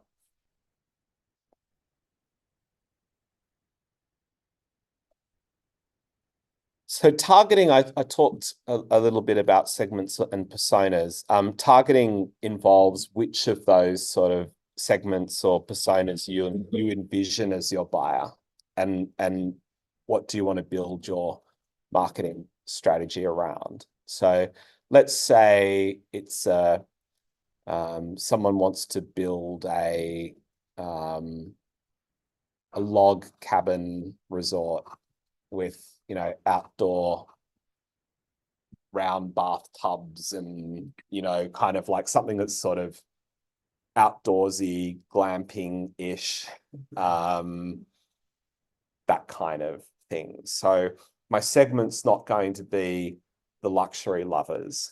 It's not going to be the princesses who want to go to the 5-star hotel. It's going to be people who wear lumberjack shirts or what. I don't know. I didn't do the work. But that you're going, for this product, this is the type of, there might be urban digital nomads who, like the great outdoors and so on and so forth. So that's our target. We hypothesize that that segment exists. Here's some evidence that that segment exists. This is who we want to target. Does that make sense? Everyone down with that? Okay. Now, positioning, on the other hand, refers to the mental space that you wish to own. So this is best put simply. It's a short, differentiating word or phrase encapsulating what you want people to bring to mind when they think about your brand. Can anyone think of like a positioning for a brand? Like think of anyway, someone give me your favorite brand, somebody. What's your favorite brand? I'm looking at you. Yeah, what's your favorite brand? Do you have a favorite brand?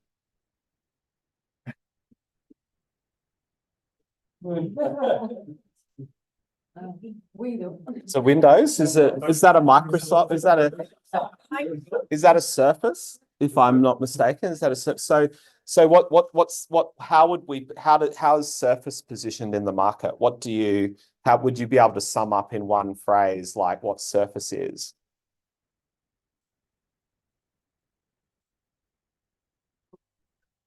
Cheaper No, yeah, well, for everybody that is a positioning. But maybe, I mean, I don't know, maybe it's for people who don't like Apple. Or it could be for, okay, so we have this, smarter than Apple, maybe. That's like a positioning, right? So you may, I just made that up, but you know what I mean? It's like people who are smarter than Mac will buy Surface because it's got more features, whatever, like, but some, I'd like to spark some conversation here, but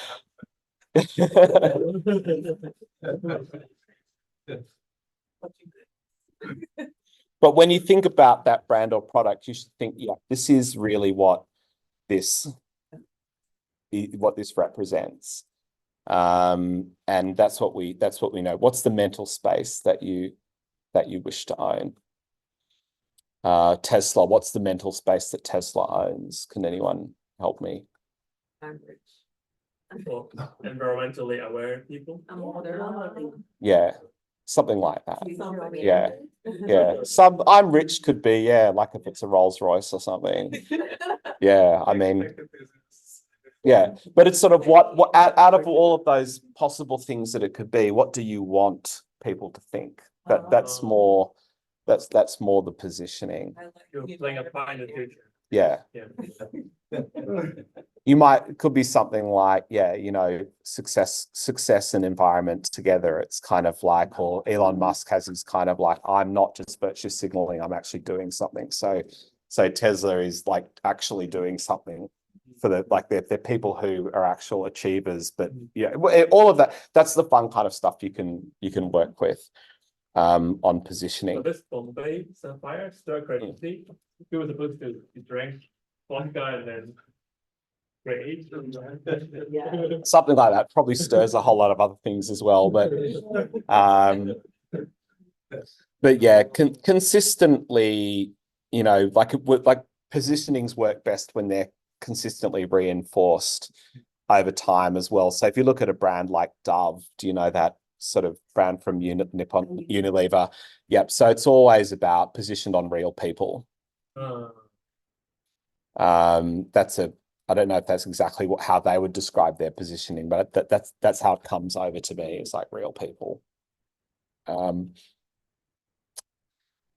just real. Yeah. So the 4 P, has anyone heard of this term 4 Ps before? Okay, so product, price, place, and promotion. So yes, you're going to want to get a steer on those factors as well. So is qualitative research enough to get at all of those? Well, you can get some indications definitely of things like, you can ask people, what do you think about the product? What about the price? What should the Surface cost? how much would you expect to pay? Like, how would you position that versus a Mac? Like, what would they have to, what would you have to think about this product for you to think that it's worth buying versus a Mac, so on and so forth? Where do you expect to buy that? Would you like to buy it online, or do you want to go into a store? Like, should Surface have a store like Mac Store, or is it fine just to have it through retails and whatever? So these are all the topics that you can talk about in your guide. And yeah, how would you, what media do you interact with? If you're a big Twitter user or X user, would you see it on there? All of those sorts of things you can talk about. So I actually think qualitative research can give you a good steer on all elements of your plan. However, quantitative research in the form of formal surveys is sometimes helpful. So this is what I mean when I talk about measurement, is like quantitative research. So if you have a large base of potential customers, for example, a medium to large scale business to consumer, it may be very helpful for you to survey them. And if you're able to access a legitimate pool of representative respondents. So you've got Toluna. Is Toluna still? Yes, they Yep. will be sponsoring this year as well. So they will get that DIY survey tool and also get access to their research panel up to 200 people. Yeah, so that's great. I mean, that's just an amazing resource to work with Toluna. And yeah, my company works with Toluna from time to time as well. So that's a very good way of getting respondents. But as like I say, you don't go straight to the survey part. So you might say, oh, I'm gonna ask all of these questions in a survey. Like positioning, targeting, it may not work in a survey. You may not be able to get that, you may not be able to get much understanding out of it. So I would move to the survey when you've done generally speaking, when you've done qualitative research. But as I said, in the process, you can talk to me. I'm more than happy to talk with you and work out where you think you're at and what type of thing you want to do when and all of that type of thing. But yeah, if you've got the ability to do it, and you certainly do with Toluna now, because in the past you would have had to have been scrunging around family and friends, and so it's good. It's pretty legitimate. But just remember, even if you've got a legitimate survey source a source of respondents, it still may not be the right thing to do. And you may not be able to get to the respondent that you really want to talk to. So if it's a very niche product, yes. If it's a shampoo, yes, you can go to a general market panel like Toluna. If it's a credit card, yes. If it's a credit card that's targeted at ultra high net worth individuals, no, you can't get that from Toluna. You'll have to find another way of doing that. So it depends on what you've got there. And like we were saying before, the B2B plans are unlikely to benefit from primary quant, as samples are hard to find and small in numbers. So Toluna's probably not going to be able to help you if your end buyer is a business instead of a consumer, unless there's a consumer pull strategy that you might want to address. But nevertheless, can be great, may not be appropriate, but do your qualitative research first is my strong advice. But why do we measure? So organizations often want to address an issue connected with return on investment, maintaining situational awareness, or de-risking. They need to work out how to realize the best results for the significant investments they need to make in the area of marketing and communications. That's usually why clients do quantitative research. So once we have a handle on the range of opinions in a category and a feel for the overall category dynamics, all of that stuff that I've been talking to now, quant will allow you to put sizes and probabilities on those opinions, as well as test likely responses to your ideas. And sound measurement is useful to gaining credibility for your plans. So if the category is appropriate and you have a well-designed survey that says, yes, 20% of people that that we showed this this concept to said that they would definitely buy it. That's a really great result. We use surveys in quantitative research to measure market characteristics, attitudes, and behaviours. A questionnaire is the instrument that we use, so that's different from a discussion guide. And in the materials that are on Kenja, you'll see examples of questionnaires that you can use and how do we make questionnaires. Don't use a questionnaire for exploratory purposes. So don't put lots of open-ended questions in the questionnaire. And I just fielded a questionnaire with lots of open-ended answers, and I got people in my team going, "Why have you got so many open-enders in there?" But I had a good reason. But anyway, the more open-enders that you have in a questionnaire, it's more of an indication that you haven't done your exploratory work. Like ideally, if you're going to do a market survey, you may want to, if it's a large category, you may want to get out, okay, here are facts and figures about, here's how often people shop at department stores. Here's how often they drive in their car. Here's how, you can ask questions like that, general market understanding, but also, here's my concept, how likely are people to buy it? How likely are people to switch from their current brand of yogurt to this brand? Quantitative research is good for that, but not for exploratory stuff. What do you think about yogurt? Sometimes, yeah, we could have a list of attributes about yogurt and say, here's what I agree, disagree. But what you put in the questionnaire, you get out of your qualitative exploration.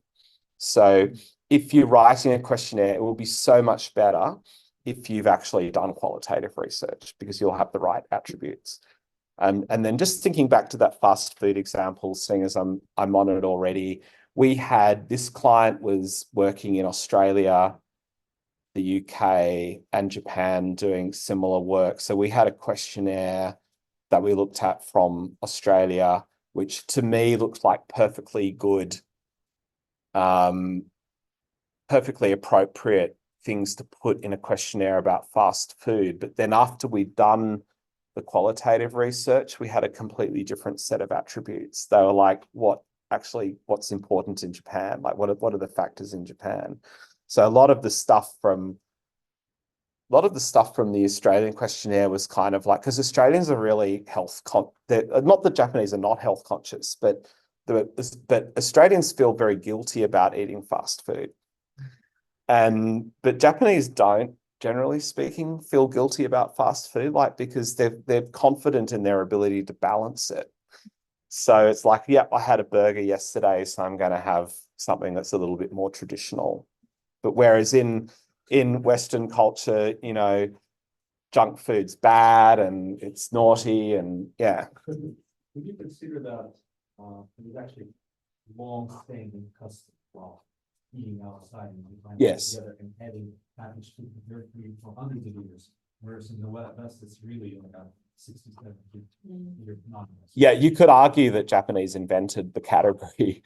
Definitely. Yeah, and I totally agree on that point. But, there was an attribute in the questionnaire. It said it's naughty, but I love it. It's like, no, no one in Japan's going to get it's naughty, but I love it. So it's kind of like you want to write those elements in the questionnaire based on real language and what people say, and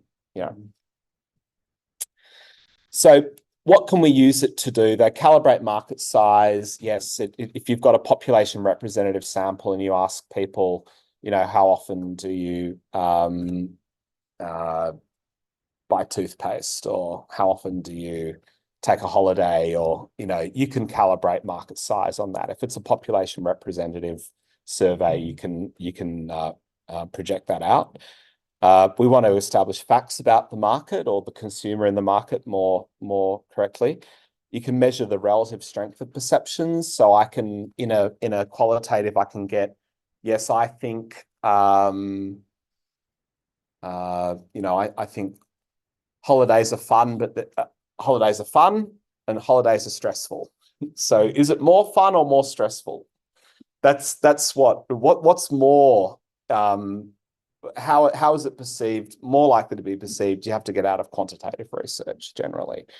And it could be a lot more complicated than what I just said, but to show relationships too. So we can, let's say when we do a customer satisfaction project, we can work out, yes, people who are more satisfied tend to repeat more often, or you can look at what we call cross tabulations and correlations and stuff. And we can use it to predict outcomes. So you just watched this ad, how likely are you to buy this brand of cough lozenge or whatever it is? How do Yeah. you outrace the market size by? So if you have a representative sample, and then I could say, yes, 10% of people have taken a holiday, or 10% of the people in my survey have taken a domestic trip in the last year. It may not be, or are planning to. Then I can say, oh, okay, well, there's 58 million households in Japan, so almost 6 million households are looking at taking you can use that sort of logic. It's usually not as simple as that, but.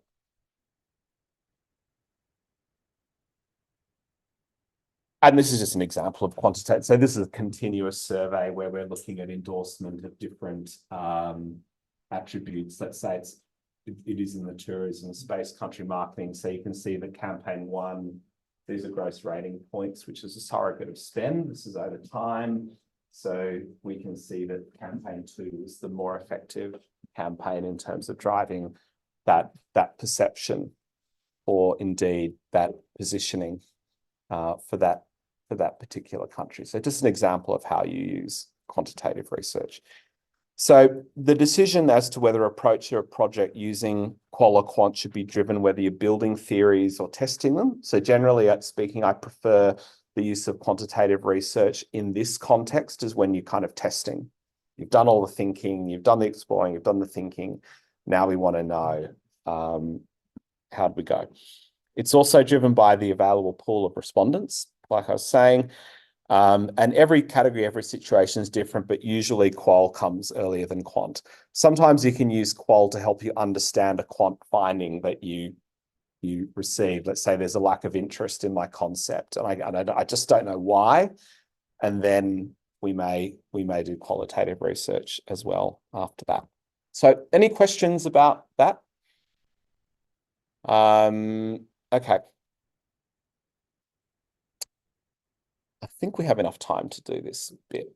So how to go about conducting these qual or quant interviews. So develop your, if you're using Toluna, then for quant, then yes, you need to define who you want to speak to. Otherwise, but generally speaking, when you're doing qual, you'll be developing a list of potential people to talk to. And as I mentioned earlier, you might want to look at, let's say, conferences, who spoke, how you can sort of network out some of those people. Think about the right methodology, and then think about the best data collection methodology for what you're doing. So, yep, you can do qualitative research face-to-face. You can do questionnaires face-to-face. You can do surveys face-to-face if you need to. You can do Zoom, online, paper, or self-completion, or over the phone as well. More likely Zoom these days, though. When recruiting, you need to allow time to find the respondent. It can take longer than you think. You need to identify yourself as a JMEC participant. Generally speaking, you're not going to reveal the name of the client as well, so that can cause some issues. People generally like to know who the client is, but if you explain that properly, that can be okay. And then, of course, you need to visit or do the call according to the schedule of the person. In questionnaire and discussion guide, yes, you have to design the questionnaire to fit the medium. Keep it short and simple. Don't have as little nice to knows, as keep it on what you really need to know. Have a good introduction or welcome message. Allow, if it's a questionnaire, allow don't know or not applicable answers to questions, and include none or other or none of the above when that's a logically possible answer. You want a natural, logical flow of questions, generally speaking, in a discussion guide. And also in a questionnaire, you move from more general to specific questions. So you might even start off by saying, you know, what's going on in your family at the moment? What are your hopes and dreams for the future? What's worrying you? What's worrying you right now? And then you start, and now let's talk about insurance. And you know, what do you think about insurance? Oh, okay. And then what do you think about life insurance? And how? And then you sort of go down. You drill down into more specific stuff later in the questionnaire or discussion guide. Keep questions simple, and don't have too much volume in either the discussion guide, because you won't get to cover it in the time, and people hate filling out lengthy questionnaires. So keep it short, and that also forces you to be very focused on what you put in there. Be aware when you're interviewing people that your bias can come through very quickly. You don't say things like, oh, it's this, isn't it? It's like this, isn't it? Or, you know, you've got to be careful for that sort of very explicit and implicit bias that you have. Rapport and trust is very important. You need to reassure on confidentiality. And like I was saying earlier, you want that spontaneous, honest answer. You don't want the party line. And maybe, as I say, if you think you're getting the party line, then you can challenge. That's okay if you can stay in rapport. Don't lead to the desired answer. You've got to be aware that you're not leading the respondent. Don't use lots of unfamiliar words and expressions. Keep the language fairly simple. Always probe. Can you tell me more about that? Anything else? Anything else? Zoom interviews, great, because you can schedule them. You can record and auto-transcribe, and more team members can be involved in the process. Yeah, well, you've got Taluna to do the package now, so that's great. But keep them brief, as I say, user-friendly. Sampling's a challenge. If it's a high population incidence sample, then Taluna is going to be good for that. Otherwise, you may still need to recruit them yourself. I'm also, I mean, I put a bit of a health warning on it, but I'm very impressed also by how some of these generative AI tools can be used to summarize and analyze as well. So as long as you need to be careful in how you do it, but you know, I got a raw data sheet with lots of open-enders, the one that I was mentioning before. There were almost 70 respondents in this survey that we got from our trade show, where we showed the hologram tunnel the other day, and I just popped it straight into ChatGPT and, you know, started doing the analysis, and it was great. Like, the stuff that comes out of it is like really good. So, you know, you've got to be aware of all of the dangers of generative AI in terms of just confecting and making stuff up and all the rest of it. But it is getting better and better. And if that helps you analyze more quickly, that's great, because one of the problems that you'll have, So, Chuck, we will actually have a special lecture this afternoon on ChatGPT and other AI tools. Oh, okay, good. Well, I'm glad I brought it up then. Shane Booker, he was in JMAC about 10 years ago and works for Honeywell. We will go more into that. Yeah, so I think it's awesome. You can put raw data, sheets into. I mean, it's even in the last couple of months has got a lot better. And one of the problems that you're always going to have if you do a survey is, well, how do I analyze it? Like, there's a lot of the more data you generate, the more interviews you do, the more surveys you do, the longer your questionnaire is, the more data you're going to generate, and then you have to actually pull that back into something that's usable. So yes, you can experiment with those tools. I'd encourage it, even in helping you map out certain elements of your research plan or secondary sources, or, you know, what have you. Where can I go? Give me some direction, whatever. But you just have to be prepared to be able to justify it. You can't just say the GPT told me to do this, right? So you still, it has to sort of be triangulated, if I can bring that one up again. So yeah, so that's the research. So that's basically it in terms of like research. So are there any, we've got about half an hour and then I'm going to use the last half hour to talk about the case study, but does anyone have any questions or comments or like, yep. One question that I you really covered the array of very specific practical tools.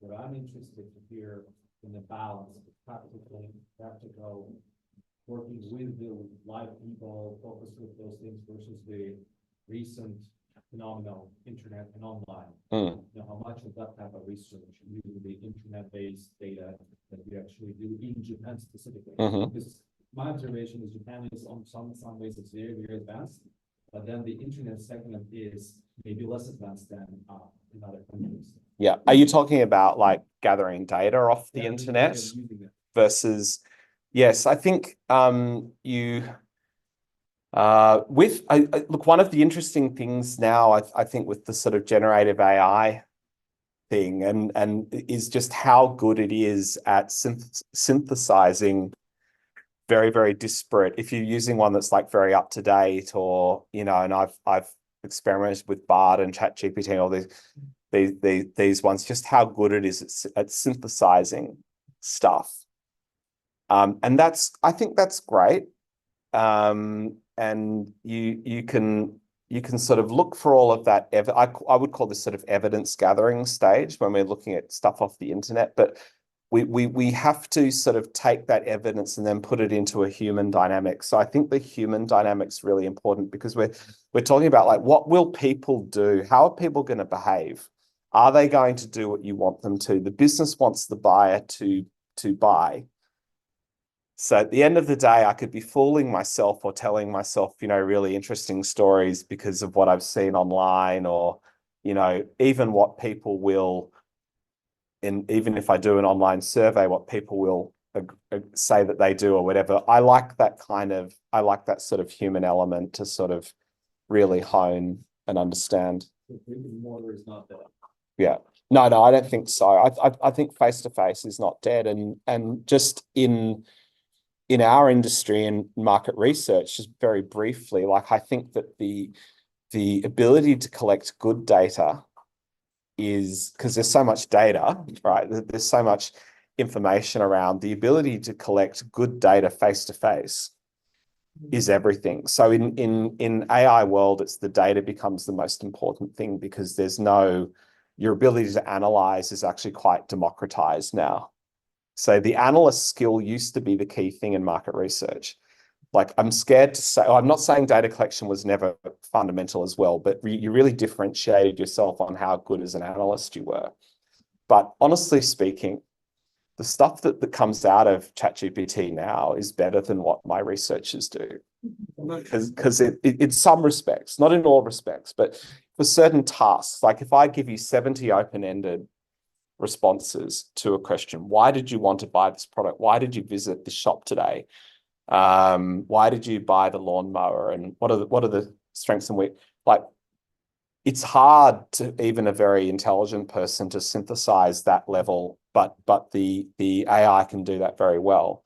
So what is then the differentiator is your ability to actually find the right respondent and actually find out something new. The AI will, everyone's got access to the same tools.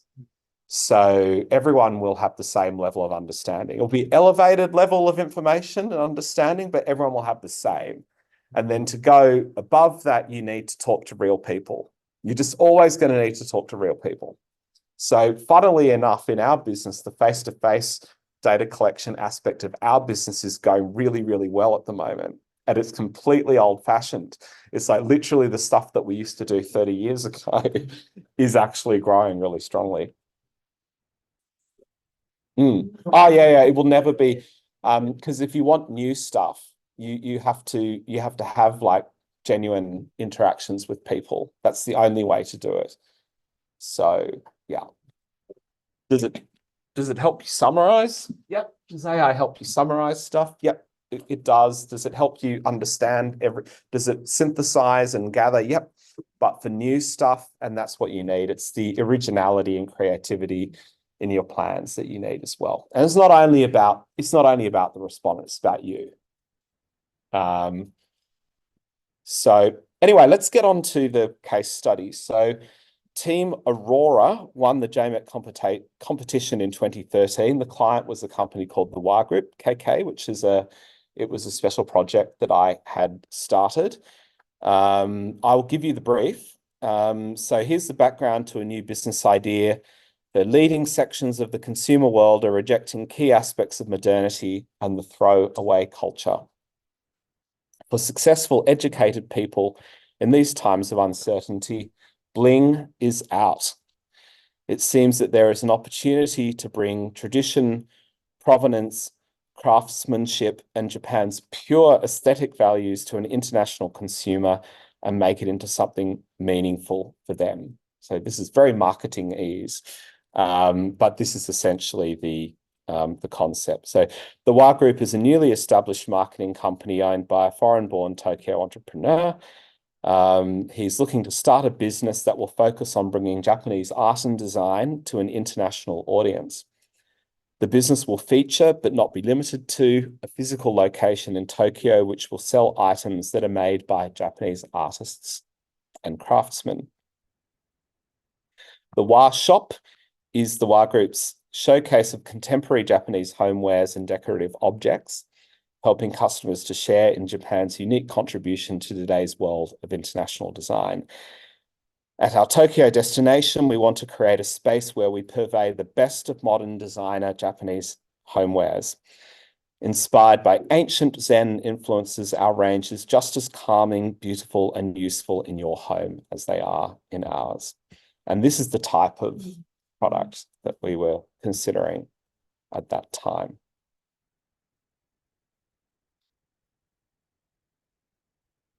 Does that give you an idea of what this is about? So let's look at how, if we had more time, I'd probably workshop it out a bit with you, but like I'll just let you know what the team did. So they put together this amazing research program. I mean, it was kind of multifaceted, and I think it was very in line. It wasn't perfect, but it was in line with I think the principles that I've been talking about today in terms of how they approached it. So they did their desk research. They reviewed secondary sources. So they looked at market size, market trends, market landscape, competitive landscape, and consumer composition. And they actually had a lot of data that came out of that. They did store observations. So they did 13 visits and observations to competitor stores. So in retail space, it's a no-brainer that you would go and do observations. Like you can, if it's travel, yeah, maybe you go to the airport. I don't know if it's airline or what have you. There may be settings where you can go and immerse yourself. And the objective there was to understand the competitor space and to get an image of a potential target customer profile.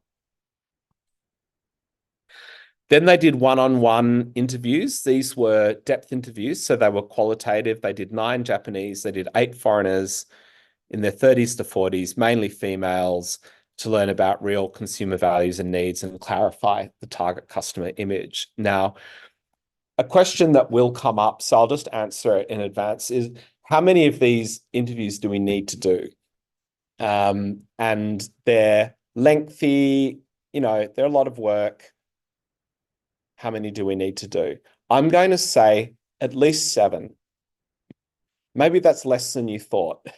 But in my experience, 7's a really interesting number. You do get a good range of people. So you do get a pretty good range of views with 7. So you can do more than 7.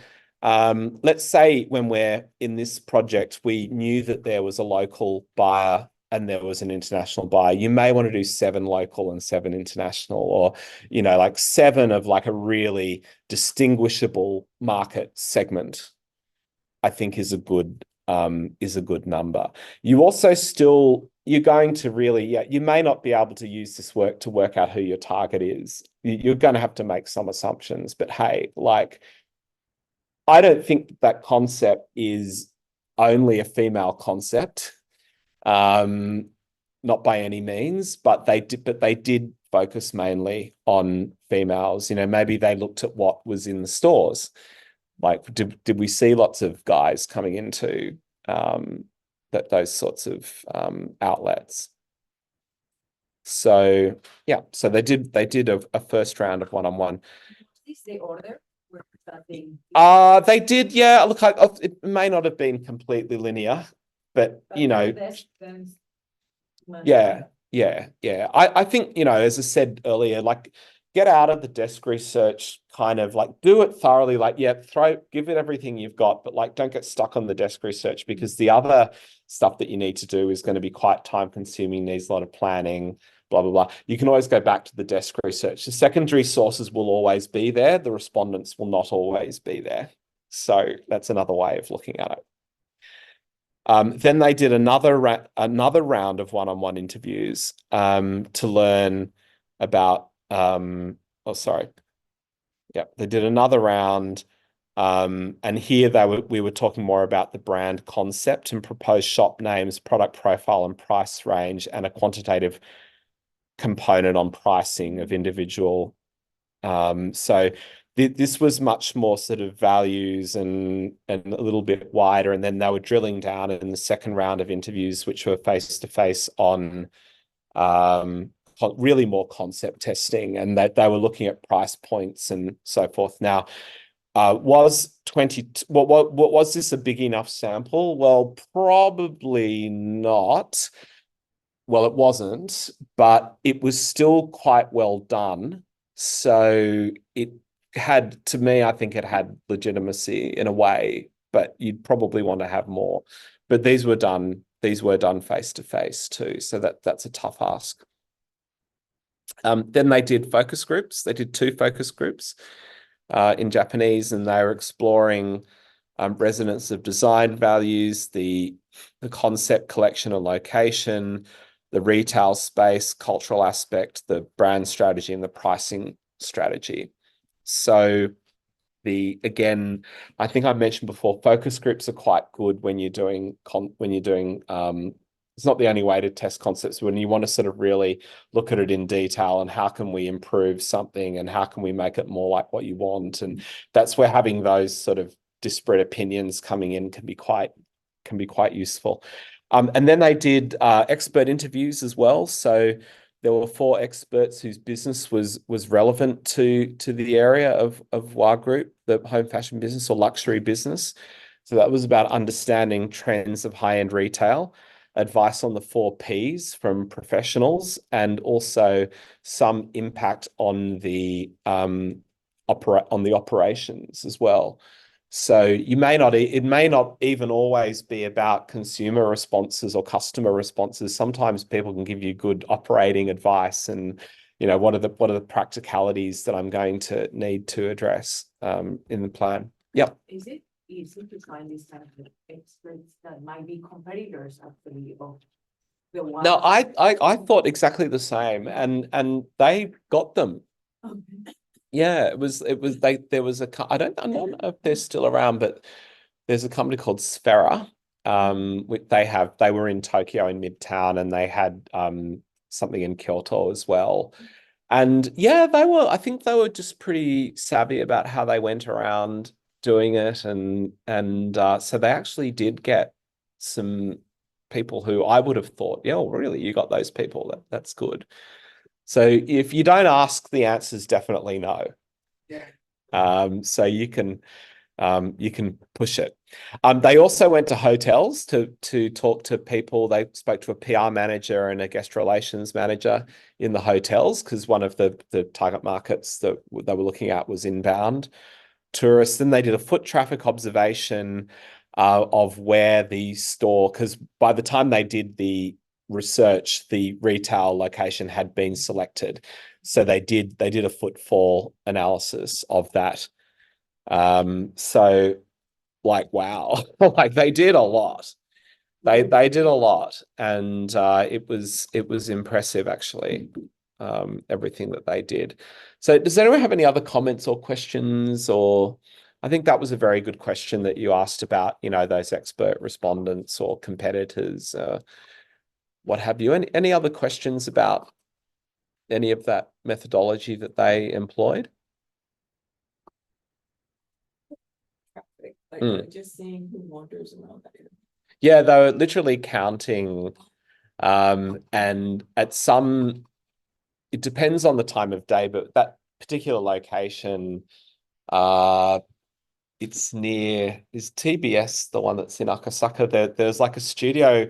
There was something that was going on. There was some sort of thing, and there was always like a wave of like ladies that were coming through, walking down that particular street, which is like a back street in Akasaka. But at certain times, there was like a wave of interesting people that walk past. So you can learn all these interesting things, like maybe every Tuesday at midday, you know, this type of person comes through, or what does the lunchtime crowd look like, or what does the weekend crowd look like versus the weekday crowd type of thing. Do you hypothesize when you expect people to be there, or do you just sit there for 2 weeks and watch? Well, you can, like that's observational research. I mean, but you know, you just sort of obviously do what you can. But hey, you know, maybe you might even sample different times during the day too. You might come back and do an hour on a weekday, or, you know, I mean, it's not a stipulation to do observation, but if you think it makes sense, you know, you can sample times as well. Yeah. Maybe it's a very detailed question, but do they get paid for participating in this group? Now, normally when we do commercial market research, we do pay the respondents, but you won't have that capacity. So you have to pay them with love or something, or pay them with, you know, your story, or, you know, yeah, get your charms and you know. But people, if you approach it in a really proper way, people will cooperate. Yeah. But it's all about how you do it, of course, and, you know, who in your team should be, you know, who's the most charming. And, yeah. But that's very surprising for the experts interviews, they did violent. Yeah, well, people love being heard. People love giving their opinions. So, yeah. When you write your report, do you give credit to the experts and you say so-and-so professor from so-and-so business school? Yes. Yeah, you can. Yeah, if they agree to it. Yeah, definitely. For experts, you don't use names of ordinary respondents like that. That's not necessary even. Like, it's not legal anyway. It's not necessary. But if they are experts, yeah, then you might say, "Oh, can I quote you?" Or, you know, yeah. It's all, everything for privacy is permission driven. Basically, you ask permission. You're transparent. Yes, I might. If I took a video of you, could I use it? Are you okay if I'm about to take a video of you? Are you okay if I might show this in a presentation? Or, you know. Do you recommend video recording all of the interviews, or just the expert interviews? Yeah, look, it can be like, imagine when you're giving your presentation to your judges and you have a respondent that says exactly what is supportive of the decisions you've made in your business plan, and they say, "This is fantastic, I love it." You can do that. Yes, it's a little bit, yeah, we all know it's a little bit naughty sometimes, or you might be pushing the scale down, but it is genuine feedback, right? And if you can do that in a credible way, yeah, getting the respondent to tell the story for you can be pretty helpful. So, yep, you can film them if you want. With Zoom, it'll be recorded anyway, pretty easily. So we use video clips and outtakes a lot in our work. It's quite helpful. Any questions from this part of the room? Any? No? All right, so I'll keep going. Yeah. Can I just ask something, like, if in academia, if you do research, you always have to, there's usually a lot of ethical clearance processes and things, and then you have to fill in. Well, I'm gonna blow your mind. We're not in academia. We're in business, right? And you are selling. So if you make it up and it's bullshit, you'll suffer because but if you find something supportive in your source material, you would be bloody stupid not to use it. Right? That's how you build support for what it is that you need to do. So is it you need to, but you've got to be responsible for what you show. So I'm not saying be unethical. I'm not saying tell a lie. I'm just saying if you find something that is supportive and dramatic and justifiable from your source material that helps you sell your business plan in, I would say you just go ahead and do it. And you get the right permission, just go for it. Do you prepare a consent form usually? Like You can, yes, yes. For video, especially if you want to reuse video recordings. And yes, like yeah. that. As I say, you need to document. Well, sorry, and I didn't say this. Like, you do need to document the permission. Okay. Yes, yeah. So you do need to, if you're using it, you do need to have something that says, yes, I did seek this permission. Or if you want to use it, you might have to go back to them before the presentation and say, do you mind if we use this? So everything for privacy has to be opt-in, permission-based. You have to document it. You have to prove that you actually had the right permission.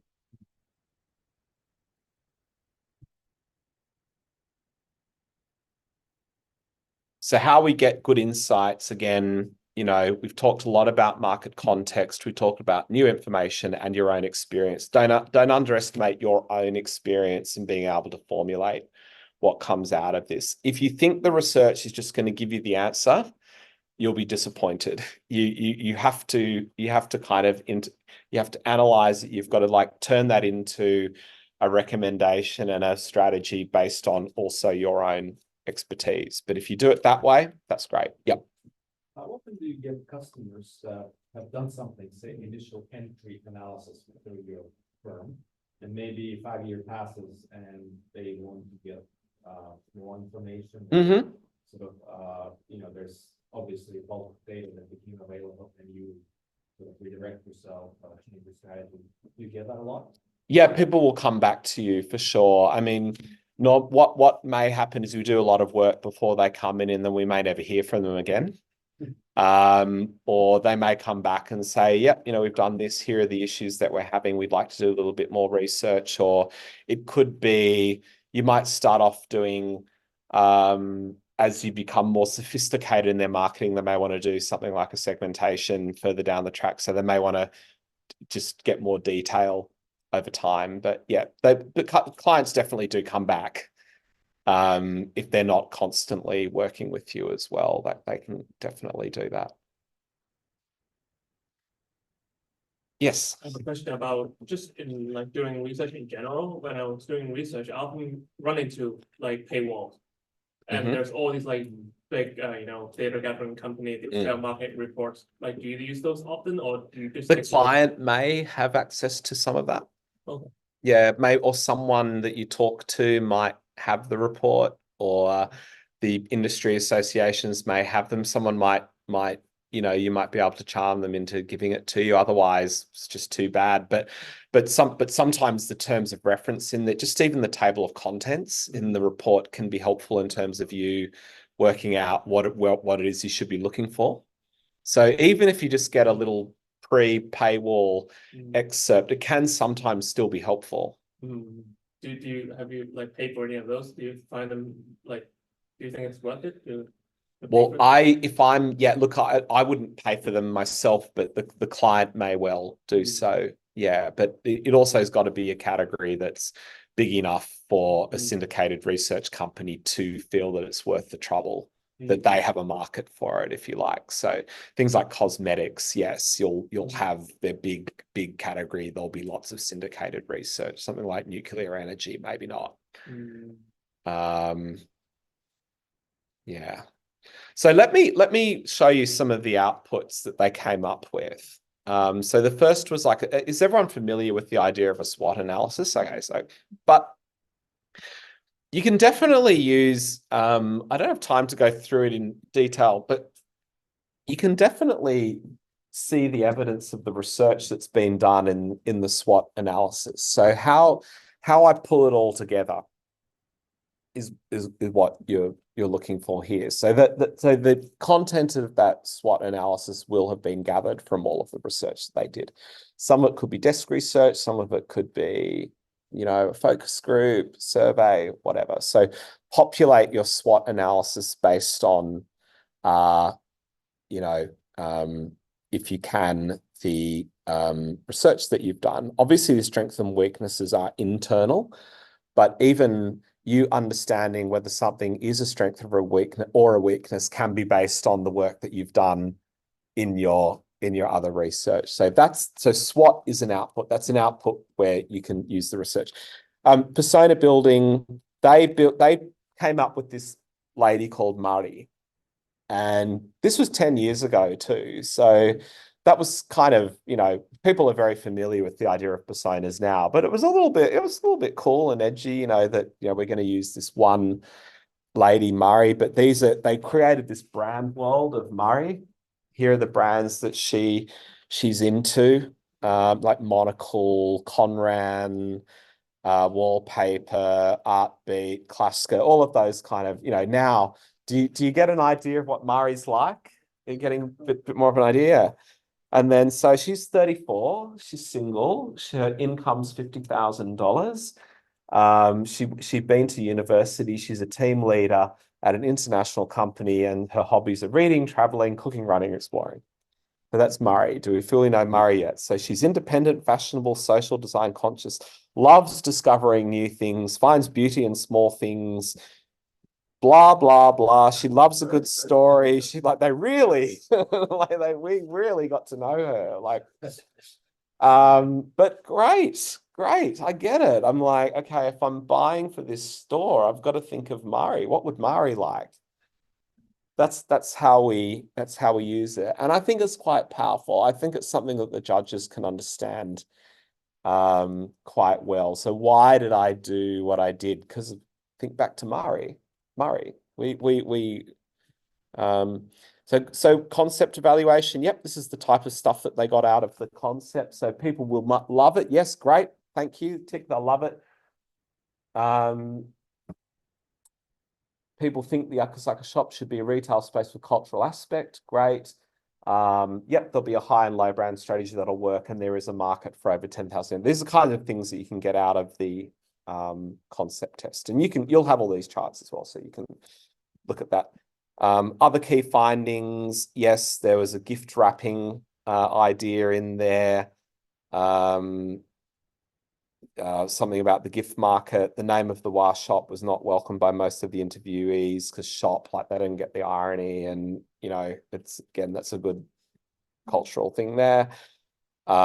It's better to show seasonality from the materials itself than by the store, just kind of stuff like that. And then, you know, feedback on the 4 Ps, right? So yes, there was a product strategy there. There were 3 different types of product lines that were going to be in the shop gallery. So established makers, incubator products were a little bit high concept kind of products, and then art as well. The average price was around 11,000. The established creative products had a higher price point than the incubator products, which maybe from young artisans and artists, as I said, a bit more high concept, and the gallery products around 100,000. Yeah, so they definitely pulled those price points out of the one-on-one interviews in the second round that they did. Yep, place, yep, Akasaka location, but also online. So they gave a lot of they gave a lot of feedback on how to do the website, and then how to do the promotions, events, social media, in the website. So these are all covered in the research, how to execute on that. So just a final thought before we maybe just do a little bit of the final Q&A. Market research is about more than just gathering information. You're seeing the business environment in new ways. Like, it should get you to, like, in general, research is about finding out new stuff. So there's stuff that's already there, yes, but there's new stuff. So it can help you think about the plan, and it can help the client think about the plan and their business in a new way, seeing opportunities that you may never have thought of before. This is the great thing. One of the fun parts in what we do is someone in a focus group somewhere will say something no one has ever heard before. And on that basis, they say, wow, what about this? This is like a really, this idea is pregnant with possibilities. Let's explore that. You take stuff out of your qualitative process. It's an interesting idea. Let's explore that. This could be something that we can build. We can build a plan around. And sparking ideas. So that's all that I have to present to you. And I'm glad we did it in time too. But we have 5 minutes for challenges and questions. Yeah. On the chat for those online. So Florian, go ahead. Great presentation. How much was now implementable? What's the implementation Of that project? Yeah. So we did, okay, so it was 10 years ago. So we did that project for about 3 years, and we did very close to what they said, actually. It was interesting. There was a much more the way that the foreign market fell out in practice was a bit different than what I'd expected, and the very positive response from the local market was also a little bit unexpected as well. But it ended up being wealthy Americans. It was so fun. It was so interesting. Like, it was really Americans specifically. But also really, really positive feedback from well-heeled Japanese customers as well, which I thought was great for something that's sort of run by a foreigner. And and then we had very regular gallery shows and whatever. So we did it for about 3 years because we had to give the space back to the owner. So yeah, but there's still a lot of stuff in my garage actually. But we did it. We did the business, and I think I found the work to be pretty helpful actually. Simon, you have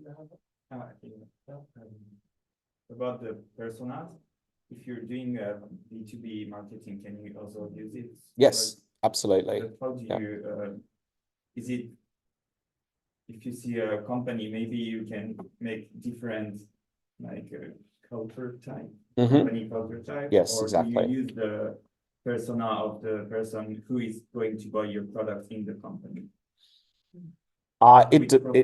Whatever helps you explain. Well, what's my target? Like, you would ask, why am I showing this persona?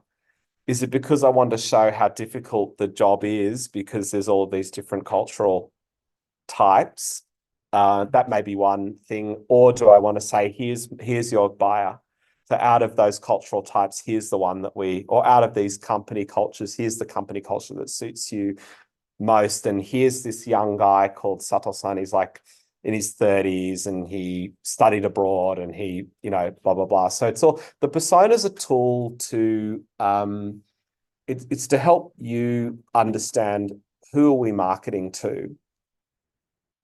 It's like a summary. They're not really real people. Although sometimes you'll meet someone and you'll say, that's like, I'm almost going to base that persona on that person I met. So it's so tricky, the whole idea of personas and the challenges that you get and when you're building them. And yeah. Can you make the persona of a company as a person, but it's not a real person? Well, that's what technically that's more like personification, but yes, you can, yeah, absolutely. And that's an exercise that you may use in your research as well. So you may say, well, look, if Microsoft was a person, what would it be like? And if Apple were a person, what would it be like? Or if Tesla was a person? Those techniques can be pretty helpful too, actually, in terms of understanding how to differentiate.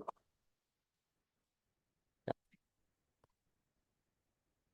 Anything else? Anything from the Zoom world?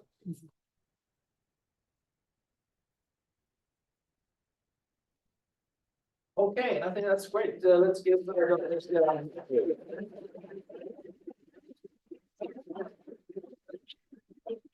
So now, after his lecture, we will upload some resources that Dominique and Carter Group have kindly provided in terms of market research. And Dominique and Carter Group, they're also platinum sponsor, we call it, for JMEC. So that means they provide a few other things too that he partly alluded to in his presentation.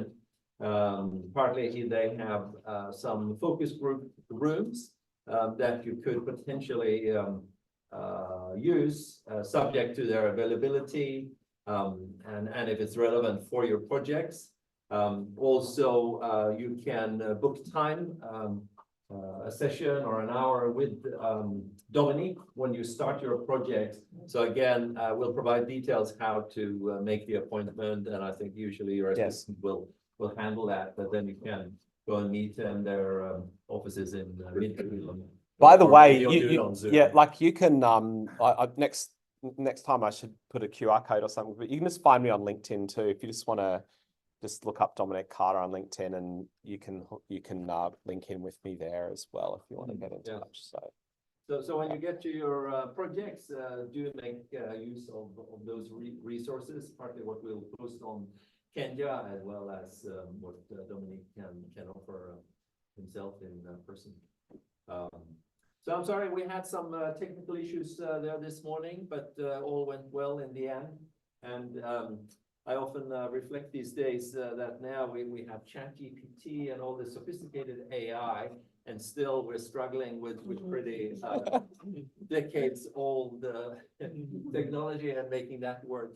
Probably in the future or the near future, some software will be made by ChatGPT that will sort out all these kind of issues. But anyway, thank you again to Dominic. Yeah, thank you. Thanks, guys. We